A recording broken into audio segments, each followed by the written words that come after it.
No, it's actually been pretty good. I've been keeping an eye on it, I think the doors have been closing all the doors. When the speaker, they announce the speaker, just stand up.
Honourable members, the Deputy Speaker.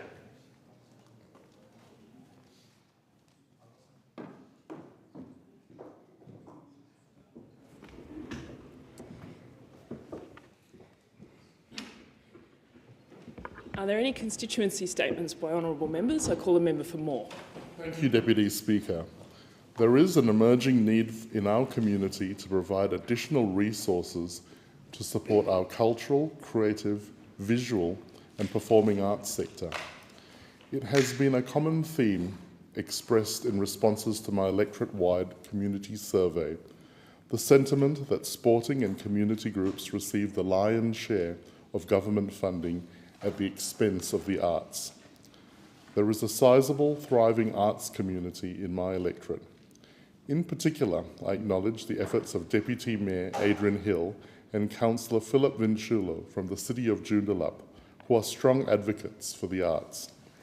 As our regional city evolves, develops and matures, a facility is required with sufficient capacity to host conventions, exhibitions and performances for a wide range of groups.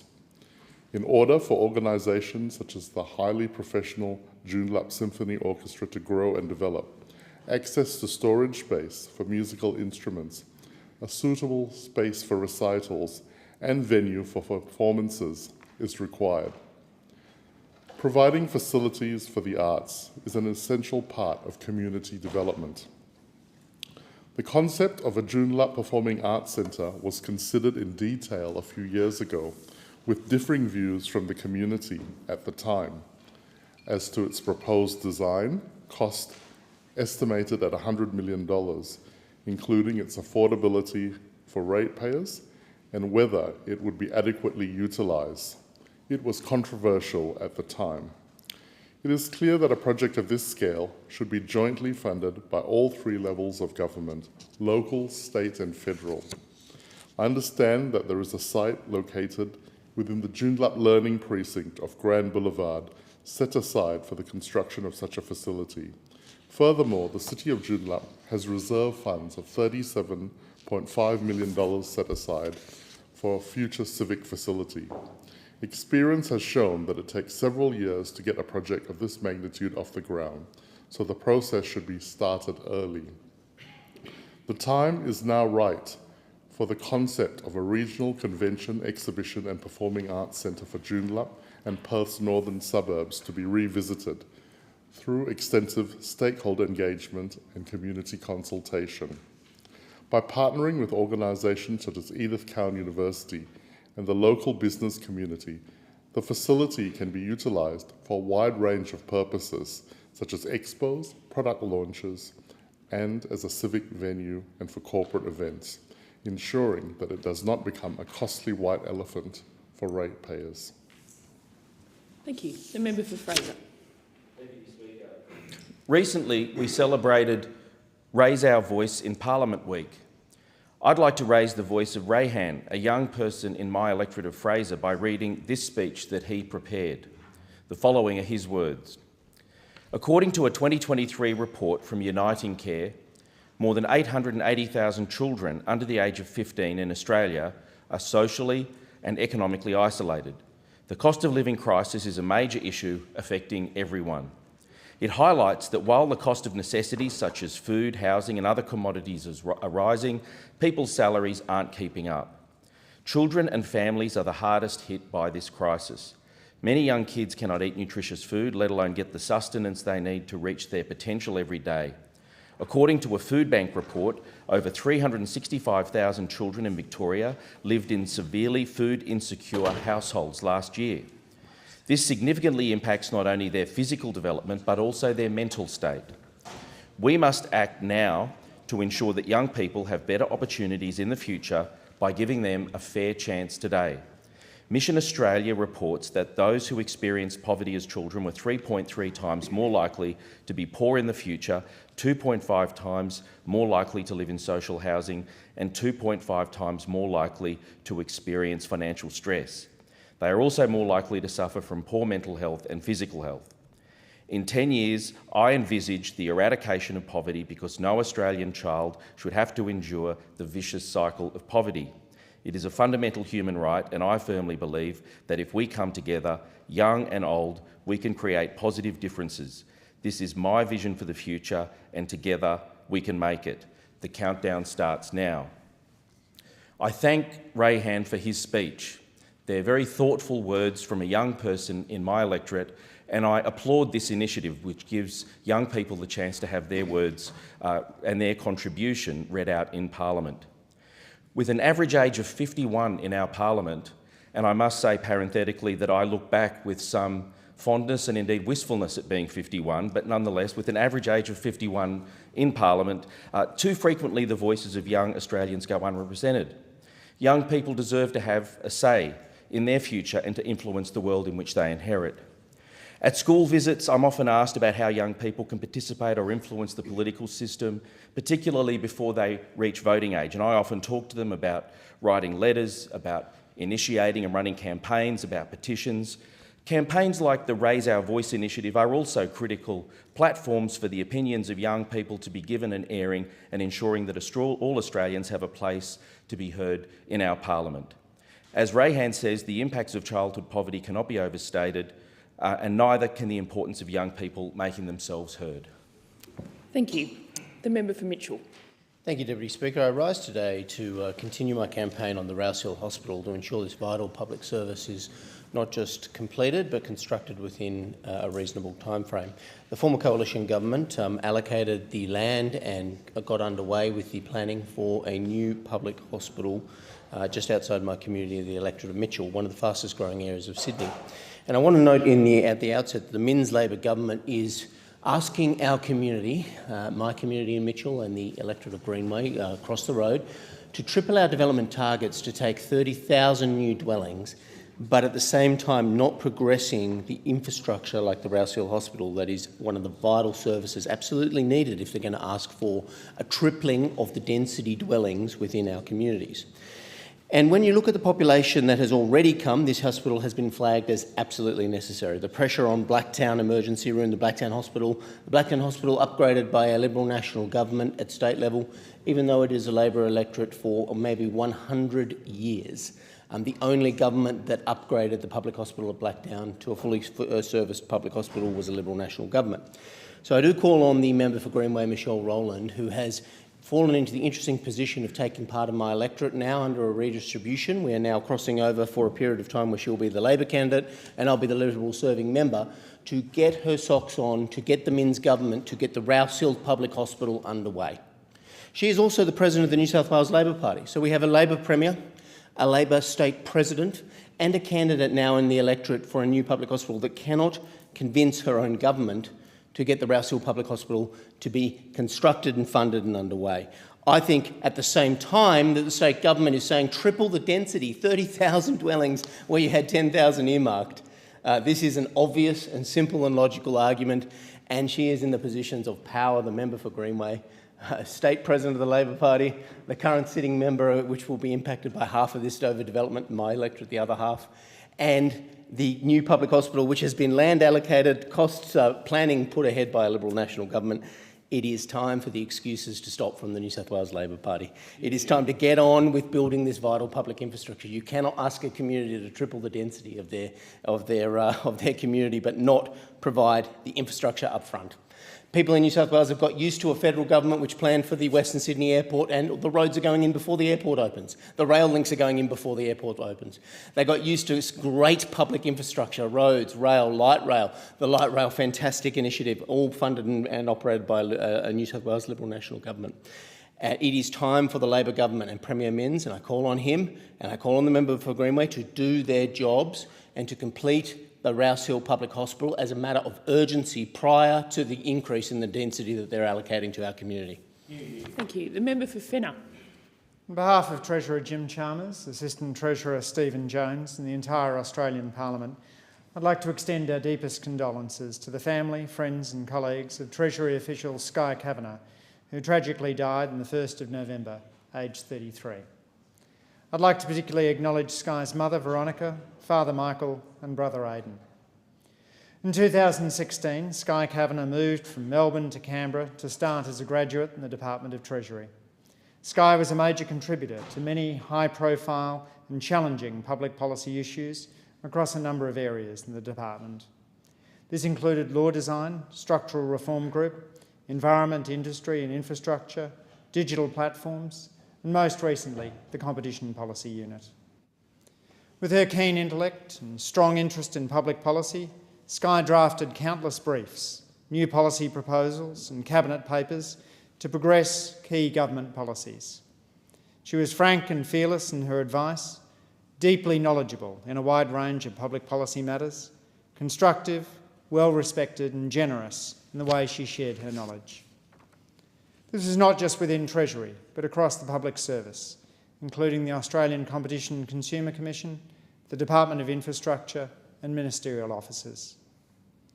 Sky's work included implementing reforms of the Harper Competition Review, key contributions to the purchase of the Snowy Hydro, establishing the Gas Code of Conduct, energy market misconduct legislation, the Electricity Retail Code, and progressing work on the News Media Bargaining Code. Relevant to my portfolio, Sky was instrumental in setting up the Competition Task Force 12 months ago and prepared the very first brief advising the government on how and what needed to be done, including merger reform. That merger reform bill is before the Parliament today. Sky was involved in setting up the NDIS task force within the ACCC to examine possible competition and consumer issues in the sector. Her advice, her work, her contribution will be part of the public record forever. Beyond her work, Sky contributed positively to the culture of the department. Sky was involved in the Progressing Women initiative and was an advocate for flexible work arrangements. She practiced what she preached and demonstrated how the workplace could and should better support women. Sky Kavanagh's career made life better for Australians. While most devastating for her family, friends and colleagues, she is a loss to us all. Thank you. The member for Cook. Thank you, Deputy Speaker. I wish to congratulate the members of police who received awards at the Sutherland Shire Police Command Medal and Awards ceremony. The following officers received the National Police Service Medal for 15 years of police service. Sergeant Tricia Lachlan, Sergeant Peter Wilkes, Leading Senior Constable Casey Belden, Leading Senior Constable Mark Johnston. The following officers received the National Medal for 15 years of service by members of recognised government and voluntary organisations that risk their lives to protect the community. Sergeant Tricia Lachlan, Sergeant Peter Wilkes, Leading Senior Constable Casey Belden and Leading Senior Constable Mark Johnston. The following officers received the first class to National Medal. Detective Sergeant Jane Scrivens, Sergeant Matthew Hesomovich, Sergeant Richard Hill. The following individuals received the New South Wales Police Medal for 10 years awarded to civilian employees for service: Jessica Clifford and Sharon Hamling. Thank you for your service to our community, state and country. I'd also like to recognise the Wanda One Club Carnival. Wanda Surf Lifesaving Club held their 9th annual Tradies One Club Carnival on Saturday the 26th of October. There were 1,250 competitors from 25 surf clubs and hundreds of family members in attendance. I'd like to thank the 150 local volunteers of the Cook community who helped out on that day. I would also like to recognise and thank the following members of the Wanda Carnival Committee who put in many hours managing and delivering this event in challenging surf and seas. Fiona Sutton, President of Wanda Surf Club Lifesaving Club. Greg Alamayem, the Chair of the Organising Committee.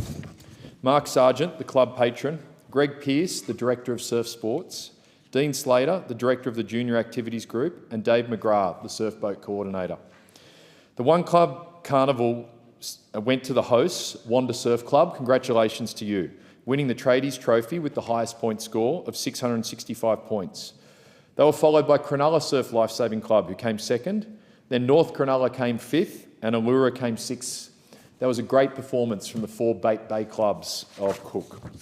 Finally, I'd like to recognise Taylor Harding. Taylor is a Year 11 student at Kirrawee High School who won first place in the national My First Speech competition. Her speech was on reducing the exploitation experienced by children with a focus on reducing harm created by online exploitation of children. It was great to speak with Taylor and her mum Justine yesterday, and I look forward to her career. Maybe one day we'll see her serving the community of Cook in politics. Taylor, and to Kirrawee High School, well done. Thank you. The member for Gorton. Yeah, thank you, Deputy Speaker. I rise to congratulate the talented and hard-working recipients of this year's Gorton Young Leaders Awards. Since 2009, I've been acknowledging selected Year 12 students from the electorate of Gorton who've demonstrated a commitment to active public leadership within their schools and communities through these annual awards. These awards are an important way to recognise and encourage local young people beyond academic performance and to reward their efforts in supporting their communities. I'm consistently impressed with the remarkable achievements of the prize winners and the remarkable local talent who call Melbourne's West their home. This year we have 20 Gorton Young Leader Award winners across 10 local schools in the electorate of Gorton, from the Australian International Academy in Caroline Springs, Lubna Lufti and Amar Yazia; from Lakeview Senior College, Trinity Keisha and Lachlan Martinovich; from Taylors Lake Secondary College, Laura Santoro and Sam Daniel; from Over Newton Anglican Community College, Pippa Wiggins and Azad Kazmi; from Keilor Downs College, Sage Cabello and Vikata Hashu Tamina; from the Catholic Regional College, Sydenham, Christina Stanford and Colleen Koo; from Southern Cross Grammar, Prapti Dutu and Ali Kogovsky; from Copperfield College, Jasmine Barbaro and Ali Kazmazar; from Springside West Secondary College, Emily Watts and Mananpreet Dalawil; from the Gilson College, Chloe Spiteri and Samuel Mouser. All of these students, Deputy Speaker, have made significant contributions to their schools and to their local communities. Many are school captains and vice captains and represent their school or communities officially. Some have done specific work, running sports and other events, working with disadvantaged communities, helping the elderly and fundraising for various causes. These are the students that people seek out for assistance and show leadership in their community. They advocate for and help others. They put others before themselves, and they should be commended for their efforts. I wish all recipients of this award well and the very best for the future. Yep. Thank you. The member for Wide Bay. Sorry. Fairfax. Wide Bay. Fairfax, actually. Fairfax. Member for Fairfax. Yep. Sorry. Deputy Speaker, Sunshine Coast residents have never done it tougher. Rental prices have increased by 27% in just 1 year. Families with an average mortgage are now paying an additional $22,000 a year. We have senior citizens, mums and dads and even children living on the street, nearly 1,000 people every single night. Now, this is very clearly problems that have started since the Albanese government came to power. It's why the Coalition has announced a housing plan, $5 billion to unlock 500,000 homes across Australia. It's why the Coalition believes that we have to get back to basics. We have to build again a strong economy in Australia, not because a strong economy is the end unto itself, but because only with a strong economy can you ensure that homes can be built, that people can put food on the table, that we can provide vital public services. That's the importance of a strong economy. But this Albanese Labor government has failed on the economy, and it has failed the Australian people, including those I serve in this parliament, the people of the Sunshine Coast. Where Labor has failed, only a coalition government can fix it. Now, these problems, we know, are not just on the Sunshine Coast, they're right across the country. It is why we have seen even gas prices increase by a whopping 34% since the Albanese government came to power. It is why food and education have increased by nearly 12%.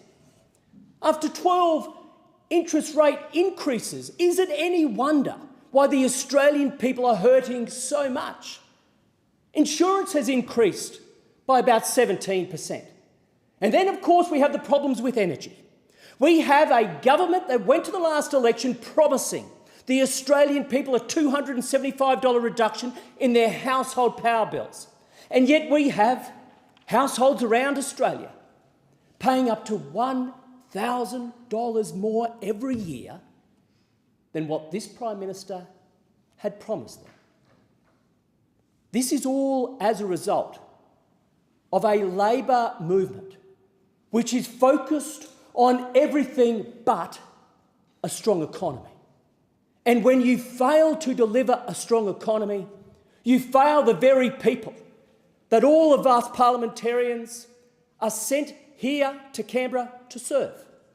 It is why only a coalition will put the economy first and, by extension, the people of Australia first. Thank you. The member for Hotham. Deputy Speaker, Nathan Ephraim's and his family are very familiar faces around Hotham because, of course, Nathan is part of the Kookaburras, Australia's men's national field hockey team, and he very proudly represented Australia at the Paris Olympics. Now, Nathan is an elite athlete, but he's often spoken about the fact that he got his start in sport through community clubs. He's talked about the fact that community clubs, like the ones in my electorate, foster great values and build all-round good individuals. I couldn't agree more, Speaker, and I want to talk a little bit about some of the clubs that are doing amazing work in my community. I have to start, Speaker, with the Oakley Crushers, the Oakley Amateur Football Club. I'm very honoured to be the joint #1 ticket holder of this amazing institution. They are a phenomenal club. They've got men's, seniors and reserves, this thriving women's seniors team, which is absolutely phenomenal, under-19s and an over-35s teams. They do breast cancer fundraisers, they host sausage sizzles, they raise money for important things. They are absolutely phenomenal. Now, they share a venue with the Oakley Dragons. Go the Dragons, my little one, started out his footy journey this year playing under-8s, and I was very lucky to see those young ones get started on many Saturday mornings this year. I want to shout out to my friend Pat Heverin, who is the president of the Oakley Crushers and just an absolute legend. Just next door is the South Oakley Bowling Club, another remarkable example in a different type of sport. Their chair, Greg Telly, has doubled its membership in the last 2 years. They have made this club one of our most thriving bowling clubs in the electorate. They don't just do bowls, of course, Speaker. I'm sure, like a lot of the clubs in your electorate, they're doing dancing, yoga, music, and of course the classic barefoot bowls. It's absolutely awesome. They received a $10,000 grant through the Australian Government's Stronger Communities program, and they used that money to help construct new women's toilets, which weren't up to scratch. This has ensured that they are seeing that membership of women in the club grow really strongly, and I'm super proud to have been able to participate in that. Speaker, the Clayton Seniors Snooker and Social Club rounds out this list of extraordinary sporting clubs. This is led in part by fundraising team member Chris Francis, and he's talked about the fact that they have this great diversity of membership. The club members range from 70 to 86. They are men and women from this incredibly rich multicultural family in my community of Hotham, including Indian, Sri Lankan, Pakistani, Egyptian and Australian members. Speaker, they received $2,000 in the recent volunteer grants. They play snooker, one of my all-time favourite sports. They play table tennis, line dancing and more. Now, I could go on and on, Speaker, but I'm running out of time. I just want to say a quick thing. None of these clubs work without the parents and friends and community members who volunteer to make it happen. They are part of the beautiful fabric of my Hotham community, and I'm so proud to be able to speak about their work here in Parliament. Thank you. Member for New England. Deputy Speaker, I want to just read an article from the local paper in Tamworth. In one instance, a 24-year-old man at the Heights, that's a nice suburb in Tamworth, was awakened at 4:40 a.m. and threatened by 3 males. One was brandishing an axe and another a knife. The trio fled the scene with a mobile phone, 5 watches and the man's Volkswagen Passat. Madam Deputy Speaker, this is what's happening in northern New South Wales. You know, I was speaking to a lady the other day in a little town of Bingra. She was broken into. They actually videoed her for social media, and they get more kudos if they can touch the sleeping applicant when they're in. This woman was terrified. She was awake. She just knew that if she showed them she was awake, she was going to be beaten up. Sure. They steal the keys, they take the car, they burn it out. They assault people. Another one I was talking to, husband and wife, been married for 40 years, love each other dearly but won't sleep in the same room. She insists on sleeping in a locked room. She insists on sleeping in a locked room because she's scared. Shocking. And he sleeps in another room because he can't stand sleeping in a locked room. He's claustrophobic, it worries him. Another house, they broke into it, belted up the guy, stole the keys, went out to the car, drove the car out through the house, not out the garage, through the house, then drove it round the house screaming at them, then took it away and burned it. Other people, at Uralla, they broke into the pound, stole the cars. Some of them made it back towards Moree, burnt them out. This is what's happening. It's just pandemonium. And people in Sydney mightn't see it, but it's making its way. I brought this up and people in Victoria say it's happening here. We've just had 2 elections, one in Northern Territory, one in Queensland. The big issue, the number one issue, law and order.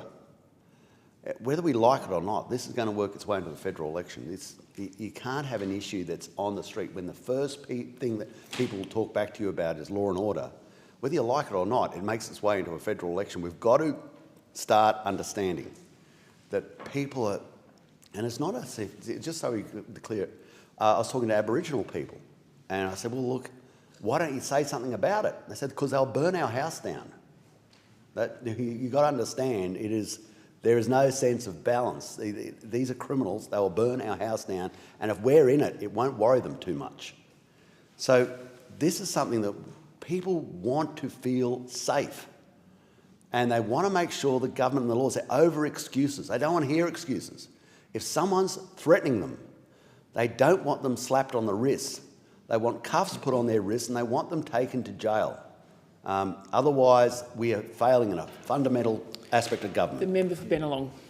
Thank you, Deputy Speaker. Each year since I've been elected to this place, I've had the privilege of delivering a speech on behalf of the voices of young people in my community through the Raise Our Voice program. This year, Raise Our Voice asked participants how they would like to see their community change in the next 10 years. And I wanted to take the opportunity today to share just some of the submissions that I received. The first statement is from Tilly. She would like to see more done to protect our environment. Here, Tilly. Tilly is 12 years old and she told me that by the time I'm 22, I would like to live in a community that has more trees in a world that is more eco-friendly. The next Parliament can help this by making laws to limit the amount of trees that can be cut down in Australia. We need trees to breathe, and at the moment we cut down more trees than we regenerate. I'm scared to imagine a world where there are no trees left, and I wonder why no one cares enough to fix it. Well, Tilly, we care. Next, I'd like to share words of Nina from Boronia Park Public School. My generation will have to live with the consequences of climate change, and so much more must be done to help this. I think we must make sure everyone drives electric cars because they put less carbon into the atmosphere and are so much better for the environment. A way we could help everyone drive electric car is if the government makes them more affordable. Then more people would want to buy them because they would be cheaper than others. When teenagers buy their first car, they should be helped to buy an electric one. I agree with you very much there, Nina. And finally, we got words of Amelia and Rain, who are both 11.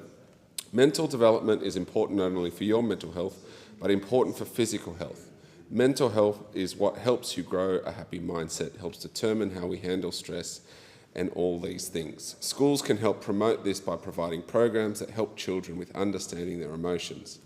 Parliament can help by sending message out to principals and local community members in every suburb, which can make announcements at community or school events or meetings.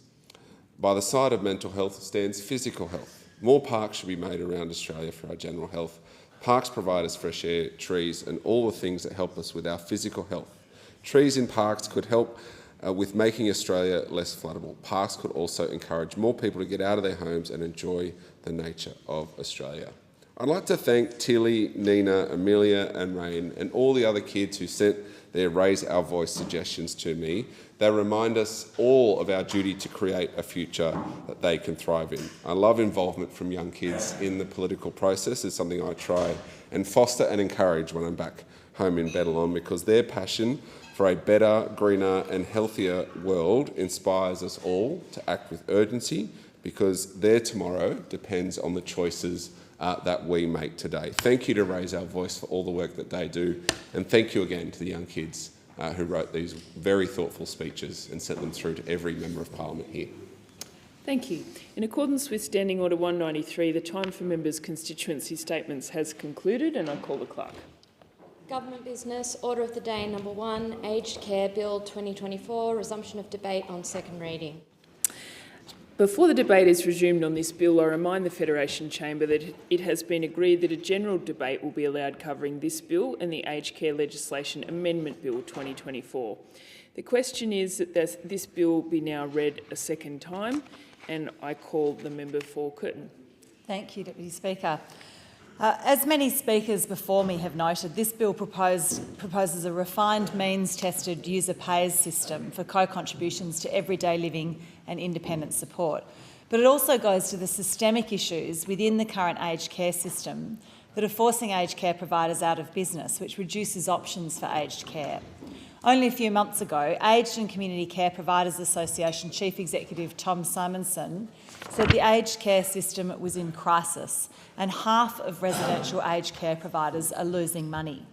Now, I know that some in this House will argue that this bill should only be about quality and standards of care, but we also need to be practical and acknowledge that aged care needs to be sustainable.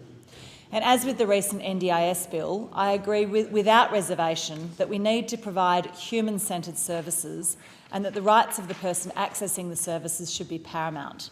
But we also need to make these services affordable enough that we can continue to provide them. This is particularly important as our population ages and more Australians start to move into aged care. I support the concept of those who can afford to pay making greater contributions. But of course, the feedback from those who have contacted my office is that they don't want to pay more for services. They've made decisions based on the current situation, and this should be recognised. I'm glad to see that current users of aged care will be guaranteed to be no worse off. Those who've yet to enter the aged care system want to limit the amount they must pay, but overall they recognise that the system needs proper funding. A few weeks ago, I visited St Ives Retirement Village in Jolimont in one of my regular community visits. And I was delighted to have 30 residents come and chat with me about a range of topics, including the new Act. While there were concerns about having to pay more and the amount of detail yet to be disclosed, there was general acceptance that with an ageing population, aged care services need to be sustainably funded from somewhere. While much of the detail remains to be seen, I'll be tracking implementation to confirm that the funding changes do not leave anyone in financial hardship and advocating for changes if they do. I want to express support for the way in which this legislation has focused attention on ageing in place through the Support at Home package. Surveys consistently show that the vast majority of older Australians want to live in their own home as they age, so they can remain connected to their community and services with which they're familiar. A survey conducted by Anglicare Australia in 2022 found that 87% of people want to remain at home. Similarly, the Australian Housing and Urban Research Institute recently found that between 78 and 81% of older Australians aged over 55 want to live in their own home as they age, which is why this part of aged care must be addressed comprehensively. I'm pleased to hear that the new Act will include 30,000 new packages, but this will not guarantee support for everyone who requires it. I appreciate that the maximum annual amount of funding available for in-home aged clinical care is increasing from $61,000 to $78,000. I also support the provision of additional funding for home modification, palliative care and short-term restorative care. I worry, however, that access to short-term restorative care is not always available. Unpaid carers, those spouses, siblings, children and other family members providing support and care to older people living in their own homes, makes an enormous contribution to the lives of older people, and the Act does not acknowledge this role. The Act should reflect the role of carers, their importance to the older people they support, as well as acknowledging the carers' individual needs. Having sat on the Social Policy and Legal Affairs Committee during our recent inquiry into recognition of carers, I've heard plenty of evidence about the important role carers play and the need for appropriate recognition in our service systems. The availability of adequate respite so carers can take a break is of particular importance to my constituents. Access to respite is required for people like 69-year-old Joyce of Doubleview, who lives with her 90-year-old mother and provides much of her care. Last year, she wanted to take a holiday, but she couldn't find respite for her mother in order to do this. Joyce has provided many years of care to her mother and deserves to take a break. The Act does not improve the availability of respite and should include incentives for residential aged care to make respite beds available. I also worry about the timeliness of decision-making for support at home packages. The statement of rights in the Act could include an obligation to provide home care services to those eligible within a 6-week period and an obligation to undertake timely assessments. In the absence of these changes, my office will track how long these decisions are taking under the new Act. The Royal Commission into Aged Care Quality and Safety shone a light on some of the neglect which has taken place in the aged care system and showed that we need reform in the way our aged care residences are managed. I'm hopeful that the creation of a statement of rights and statement of principles will protect the safety of users of our system. I support a positive duty on providers to uphold these rights, and I support the creation of an independent complaints commissioner for aged care. In the bill's first iteration, I was concerned about the inclusion of criminal penalties for providers who breached aged care standards. We need providers to continue to be incentivised to provide care, and I'm glad that provision has been removed for the bill. I know that some in my community were disappointed by what they saw as a reduction in penalties for systemic neglect within aged care facilities, but I do think we need to balance the need for appropriate care with the need for provider services.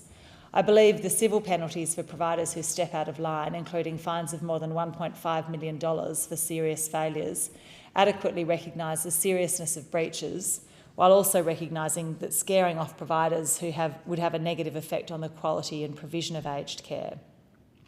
I would support reviewing the Act in 3 years to determine if it's fit for purpose, as the 5-year review period seems a bit long. In conclusion, we need this updated Aged Care Act, and I support it generally. It's taken some time to get to this point, and whether it succeeds will be determined in its implementation.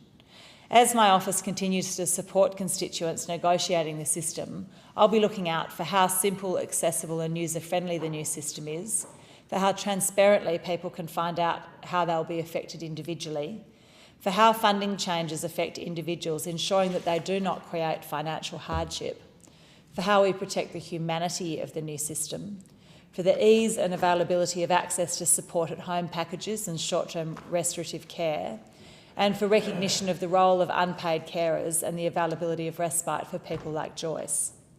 Any large shift can take some time to bed down. My office will be working with constituents to bring any teething issues to the attention of the government and the department so that they can be resolved. I commend the bill to the House. I thank the member. The question is that the bill now be read a second time, and I call the member for Barker. Thank you, Madam Deputy Speaker. Madam Deputy Speaker, it's been clear for a long time, indeed perhaps before, but certainly since the Royal Commission hearings and most certainly the findings, that our nation has had to have a conversation with itself about reforming aged care. Now, that conversation is one that will continue, but this bill represents a significant opportunity for those opposite to step into that conversation, and these reforms are very much about that. From my assessment, the situation that we face in this country right now is devilishly difficult. We have aged care providers in large capital cities, some of which are commercial operators, some of which are not-for-profit operators. We have aged care providers in rural cities, like the one I come from, Mount Gambier, South Australia's second largest city. Now, they are both commercial for-profit operators and not-for-profit operators.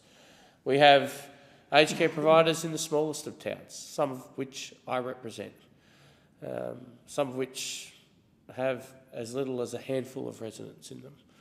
I can say none of those are commercial operators because, of course, those entities are barely viable in many cases.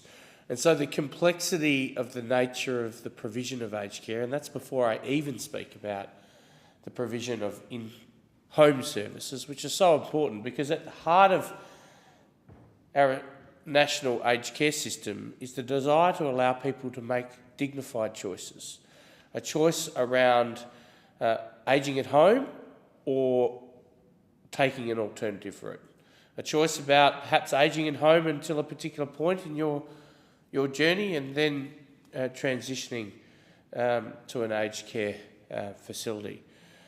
And so in order to provide that dignity of choice, our nation has had to, over very many years, develop different systems that meet different needs, and the system, in a sense, is as complex and diverse as our nation itself. But my view for a long time has been, particularly since some of the shocking revelations that came to light that gave rise to the Royal Commission, that the resources available en masse to the aged care sector in our nation weren't sufficient to meet the standards that Australians expected for aged care provision. And so at that point, our nation had a choice. Effectively no choice, but I'll set out what the choice was. We could either expect lower standards for those in aged care, and this is why I say it's no choice, because of course that's completely unacceptable to every Australian, particularly given the revelations we heard in many of the places, but otherwise the stresses, financial or otherwise, that were on aged care facilities. Well, the other choice was to find additional resources to ensure that the aged care sector was sustainable and delivered the standard of care that Australians expect for amongst their most vulnerable citizens. And so that's the journey our nation's been on. It's not one that has necessarily been driven by one or other side of this House. In fact, I think it's been a collective understanding and a collective effort that we need to find those resources. And when I say find those resources, that then leads to the challenge that presents itself here. Who pays? What I've said is there needs to be additional resources, but what mix of resources? What contribution does the public make to aged care generally, and what contribution does the individual receiving those services seek to make? And of course that's the discussion that is at the heart of these reforms. And I want to be clear, whilst I'm saying that we as a nation have had this conversation, this is not a bill that's been co-designed by those opposite with the Coalition. In my view, it would have perhaps been preferable if there had been a genuine co-design exercise across the Parliament, Madam Deputy Speaker. I think we'd be in a much better place. Instead, as a result of that failure to co-design, we've remained critical on our side of the House of the failures to address workforce, regulatory impacts, and the timelines that are set out in the bill. Last year alone, 49 aged care homes closed under the administration of those opposite. 49. Now, I don't have the number of aged care places that amounts to, but you can imagine it would run to hundreds, and that is a significant indictment on those opposite. I mean, the best example, before I get to how the Coalition has worked to improve this bill, not in the co-design phase, but once it was presented to us. But the greatest example, I think, in my time in this place, of the regulatory impacts that put pressure on particularly smaller aged care facilities, the likes of which proliferate in my electorate, was the decision around 24/7 RNs. Now, I don't have a difficulty with that decision at all. It was the timelines associated with it. Now, one would think that if that was your plan, if you wanted to ensure that that's where we were, that you would say, look, we'll give aged care facilities a number of years to implement this, perhaps 4, and 4 years is important for a reason I'll say, and then we'll go to the university sector and say, let's ramp up your capacity to educate young men and women, middle-aged or otherwise, who might want to change in career path, to attain your registration as a registered nurse. So that at the time when aged care providers were in the market seeking those registered nurses to meet their regulatory obligations, there'd be a pipeline ready to access. Instead, I'll tell you what happens in my electorate. And, Madam Deputy Speaker, I hasten to suggest it's happening in yours too. Aged care provider poaches registered nurse from hospital, hospital poaches registered nurse from aged care, and it's just this cycle that goes around. And what ultimately happens, because, as I said earlier in my contribution, this sector hasn't been properly resourced in the way it should have been for some time, in the fight between the aged care facility and the local hospital wins. And so the aged care facility in my electorate is reliant on temporary staff who come at an incredible cost, but that cost is forced upon them. And hence we have this viability issue in aged care sectors, and I'd suggest it's a significant reason why 49, in the last year alone, 49 facilities have closed, courtesy of those opposite. But enough of that. What are the improvements that the Coalition have made to this bill, not during the co-design phase, but because we were excluded from that phase, as was, by the way, the sector, who are frustrated and have expressed their frustration to me and others about having not been appropriately consulted in those phases, despite now being asked to make contributions to a Senate inquiry, one, of course, that we referred this bill to.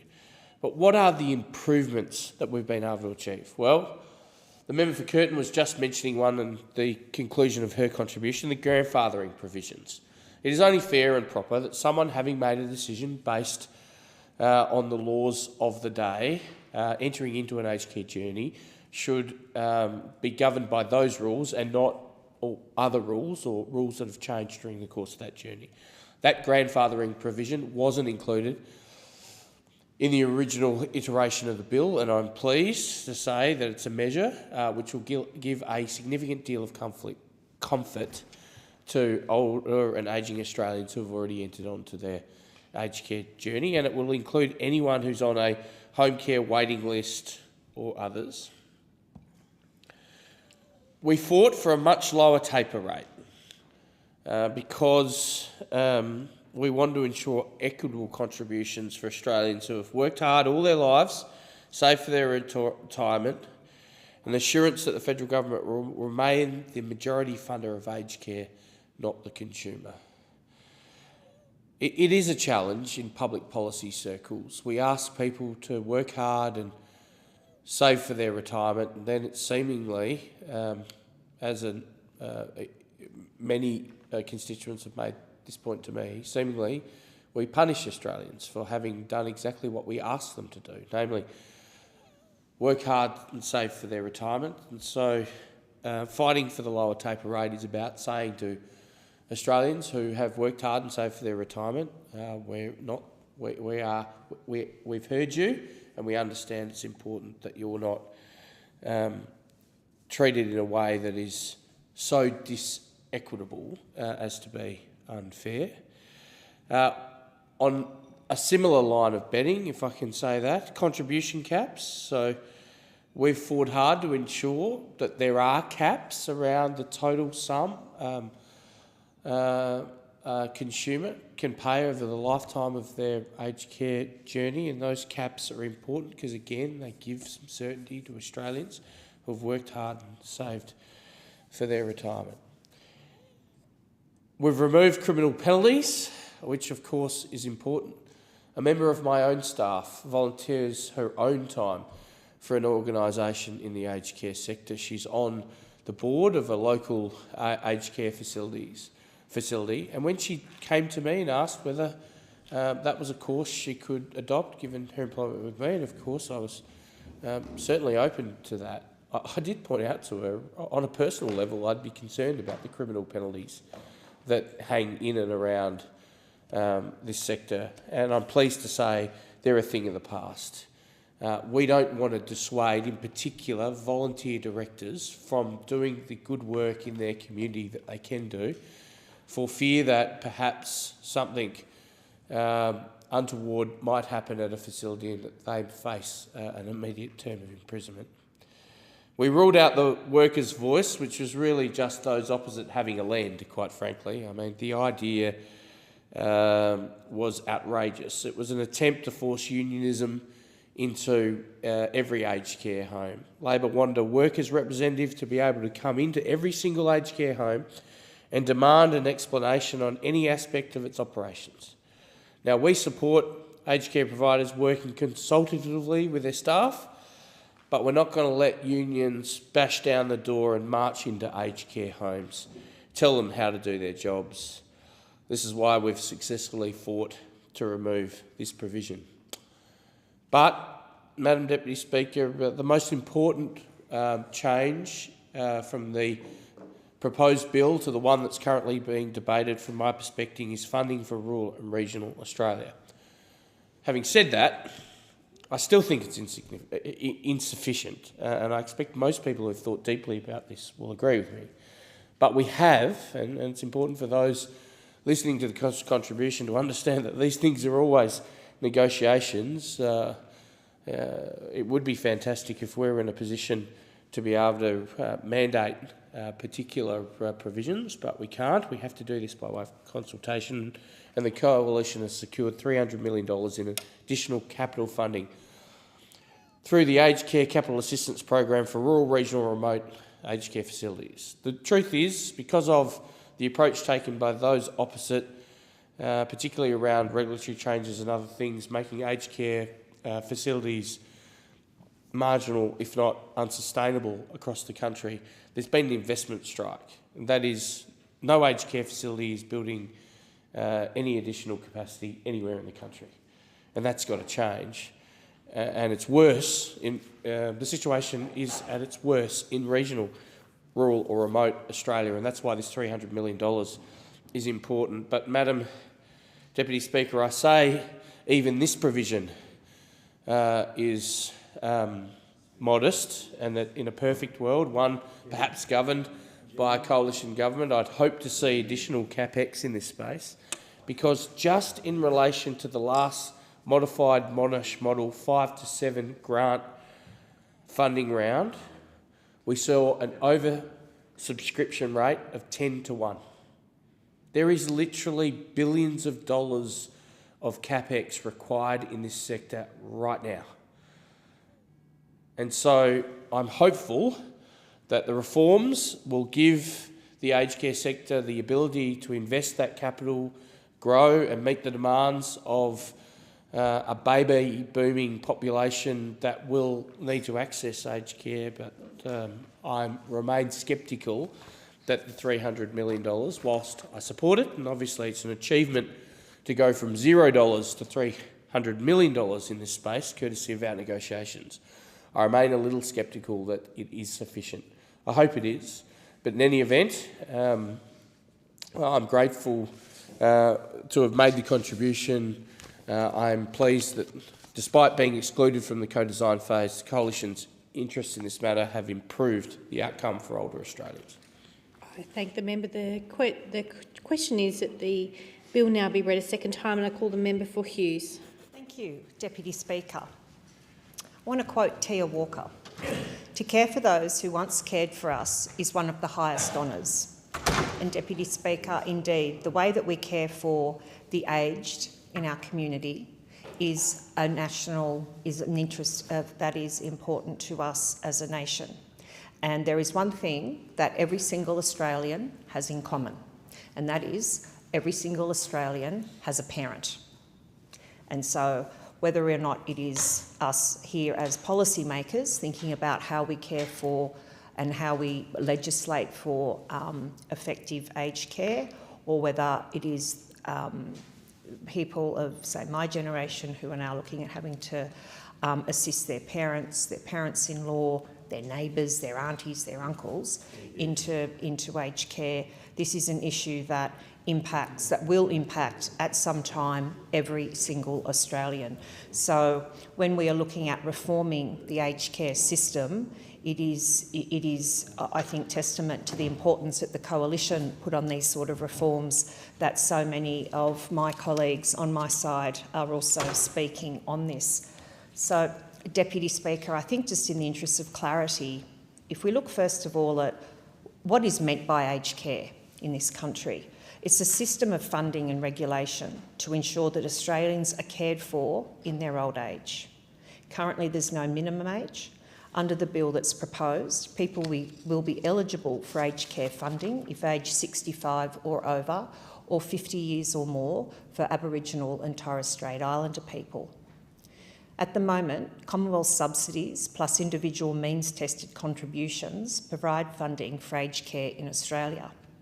Under the bill as proposed, the Department of Health and Aged Care will oversee Commonwealth-funded aged care with the Aged Care Quality and Safety Commission and the Complaints Commissioner as the main regulatory bodies.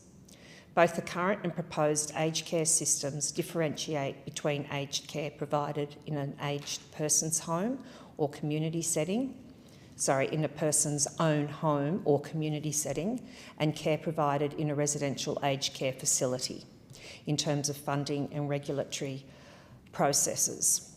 And thankfully, Deputy Speaker, the aged care facilities of the 21st century and indeed of 2024 are significantly different to those of the past. I can still remember being a very young girl and going to see my great-grandmother in a nursing home, and very institutional, and I still have the memory of shock when I walked in and it was 8 beds to a room, 4 women on each side.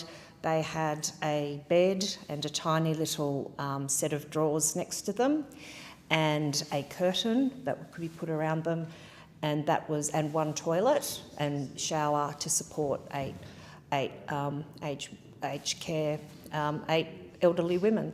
And I think back to that model and say thank you to all of the former governments that have, and the parliamentarians that have gone before me, that have brought about significant change to this sector. And just on that, I just want to first of all mention the way that the Coalition has attempted to work with the government in this space, and I want to particularly thank and I think the efforts of our Shadow Health Minister, the Honourable Senator Anne Ruston, cannot be understated.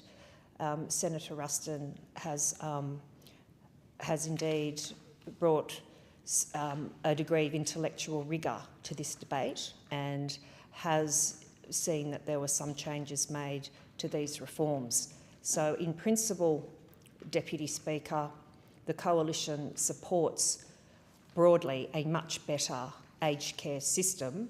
We are disappointed that there was a lack of cooperation from those in Labor and those on the other side. There was a lack of willingness to work cooperatively and collaboratively with us, and I think that that's disappointing, because this should be above politics. This should have been a bipartisan approach, and I think, quite frankly, it is a bit of a damning indictment on the Prime Minister and also the Health and Aged Care Minister that opportunity was not available to us. So we did provide a clear offer to work with the government on this, and the reform overall have come about in response to the Royal Commission into Aged Care Quality and Safety, and we on this side have remained resolute in advocating for the dignity and certainty that older Australians deserve. I don't think any older Australian wants to give up their independence and go into residential care. I know how devastating it was in my family when my maternal grandmother had a stroke and she was unable to stay at home, paralysed on one side of her body and unable to toilet or feed herself, and we had to make that very difficult decision to find a place for her. And it is I think, one of the most awful choices that you have to make. It is a terrible choice that, and I think that you feel the lingering guilt, even though you know that it is the right thing to do and there is actually no other choice. So it is therefore very important for the Australians who are going into these facilities, but also for their families to know that they are going to be well looked after physically, and also that their mental health is going to be looked after, that they are going to be adequately stimulated, for example, that they are going to be, if they are able, that they're going to be able to partake in social activities. Loneliness is one of the biggest issues affecting older Australians. We need to ensure that they have those social interactions, that they have activities available to them, and that is why, again, that this sector is so important, and that it is important that any reform is done well. And, Deputy Speaker, one of the main issues for this sector, and it's disappointing that the reforms don't really address this, are the chronic workforce shortages within aged care. I know that I've been out to many aged care facilities within the electorate of Hughes. During the campaign, I originally went out to Hammond Care, which is at Hammondville and provides significant support for elderly Australians, particularly those with dementia. And Hammond Care, I think, is probably a nation leader, if not a world leader, in the way that they care for Australians, the way that they care for their residents with dementia. And when I spoke to their CEO at the time, I said, "What's your biggest challenge?" And he said to me, "It is the workforce. A lot of the workforce is casualised. The issues, for example, are that a lot of the workforce, because of the low rates of pay, aged care workers cannot afford to live close to where they work, so they are often they do shift work, so often they'll be having to do significant travel on public transport across Sydney at midnight, 1 o'clock in the morning, and clearly that's a safety issue, particularly for the many women that work in aged care." So, Deputy Speaker, the workforce shortages have not been addressed in this reform, and I think that is a real concern. And we need to be bringing in, if we do not have the requisite number of Australians who are able or willing to work in aged care, we need to be looking at how do we do better within this sector to ensure, for example, that we have housing for aged care workers close to where they work. And we also need to ensure then that our immigration system is properly set up so that we are targeting that sector with building those levels of skills in from overseas aged care workers. And that is, again, I think, where we are seeing a failing on the part of the Albanese Labor government, both in the immigration sector, also dealing with our skills shortage and also dealing with aged care. And Deputy Speaker, I did start by saying that how we look after our older and most vulnerable Australians is of national interest. And I particularly note I've recently met with two different probus groups in my electorate, Bangor probus and also Sutherland combined probus. And these are not people who are, they certainly would not call themselves elderly, but they are very active, very engaged. But they have all said to me, we are looking at some stage in the next, 5 to 15 years of probably downsizing and moving into residential care, and they are very worried at the moment. They have no clear understanding as to what the reforms will mean in terms of how much they will pay, what level of care will be provided by the Commonwealth and what they will have to pay for. And as they move into aged care, of course, they will need the medical assistance, but they also want to continue to live the sort of life that they have lived independently. And they should be able to. If the women who are moving into these facilities want to have their hair done every week, their nails done every week, that should be available to them, but they need clarity around, is that being paid for by them or is that being paid for by the Commonwealth? And the people that I met with are not necessarily saying, oh, we expect the federal government to pay for this, because most people who are in Provis are self-funded retirees, and so they are those, the backbone of Australians who have done everything we've asked them to do. Please work hard, pay your taxes, but save and provide for yourself into the future. And this group of Australians particularly need to be respected for the way that they have saved for themselves and have aimed to look after themselves. And so particularly for that group of Australians, what is happening in aged care reform, particularly with financial implications, is very important. And having also met with not just Hammond Care, but there are a number of aged care facilities that I have been to in my electorate recently. And Deputy Speaker, I do want to give a shout out to them because they are absolutely outstanding organisations. They provide levels of care and great fun events. I've played Olympic bollards. I've been at a hat parade, a Mad Hatter's Tea Party. I've been at open days, so we've had a great deal of fun in the Hughes electorate with a lot of the aged care facilities. So I just want to quickly make reference to them. There was the Baptist Care Warina Centre at Sutherland where I presented a nuclear test medal to Mr Rayner. And Mr Rayner had been involved in working on the nuclear testing in the Pacific region in the 1950s, and the federal government now provides a medal to those people as recognition of their service to their country when they were working on those facilities, often without any protective clothing, I must say, Deputy Speaker. There is also Bupa at Sutherland, where I met many of the workers for Aged Care Employee Day, and it was great. We had a big, beautiful cake there, so I certainly remember the cake.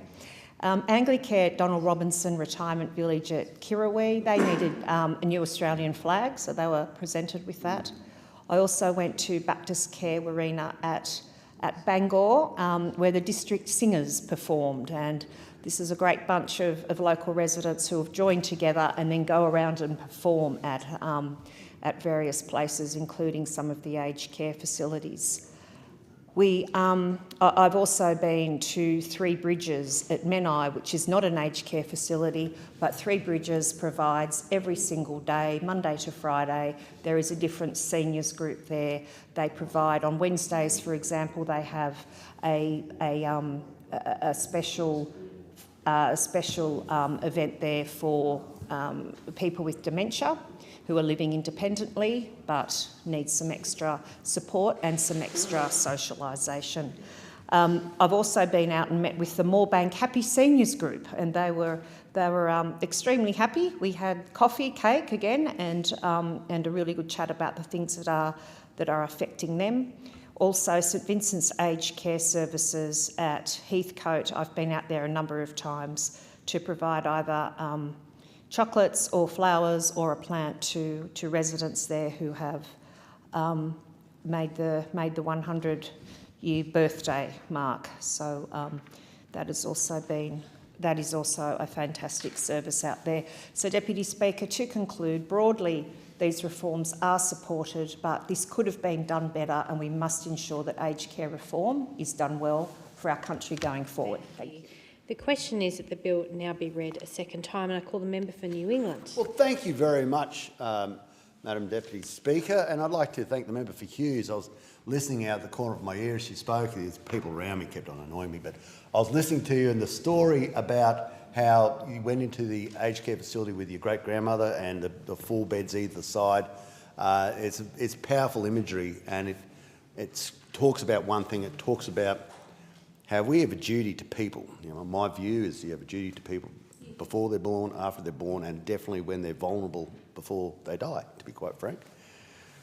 When I was much younger, I did a bit of charity work. There were 2 areas I really struggled in. I struggled in dealing with, worked at Gladesville Psychiatric Home, and I couldn't do it. I wasn't up to it because it was a problem I couldn't fix. And the other one I really struggled in is I worked in an aged care facility, not getting paid, just charity work. I remember, I won't give its name away, but it was so brutal, so brutal. There was one poor lady there, and she obviously hadn't paid her in her account, and she was lying there with a sheet over her, nothing in the room, and the windows open so the cold air was blowing in. They were obviously wanting her to die. That's what the objective was on that one. Now, I was 16 years old, so there was nothing much I could do about it, and I probably didn't know what was going on until I reflected on it later on. This is no way to treat a human being, especially someone who is so vulnerable. Building on that, I remember being out at Boulia. Well, I did a little bit of work out at Boulia, and then in politics I got to go back out there again. And it's in far west Queensland. If you go to Longreach, you think that's far west, we go even further west, there's Winton. If you think that's far west, you go even further west and you get to a T intersection where south is Birdsville and north is Mount Isa, and it's called Boulia, well actually Baduri and a couple of other places. But at Boulia, you talk to people, this tiny town, big village, pub, that's about it, Australia Hotel owned by John Tully and Tanya Burns.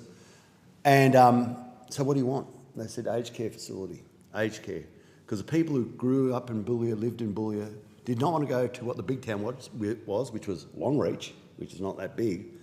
They lived their life in Boulia and they wanted to die in Boulia. Later on in work, I did a lot of work. I'm not trying to blow wind up my own backside, but I did work for St Vincent de Paul, and a big part of that was to go to aged care facilities. And what people wanted to do is they wanted to have that connection to their life. They didn't want to be isolated. You used to make an excuse to see them by selling them the newspaper, and if they didn't have the money, you just gave it to them. But it was just they wanted to talk about what the season was like, what the cattle prices were like. They'd be talking about their life.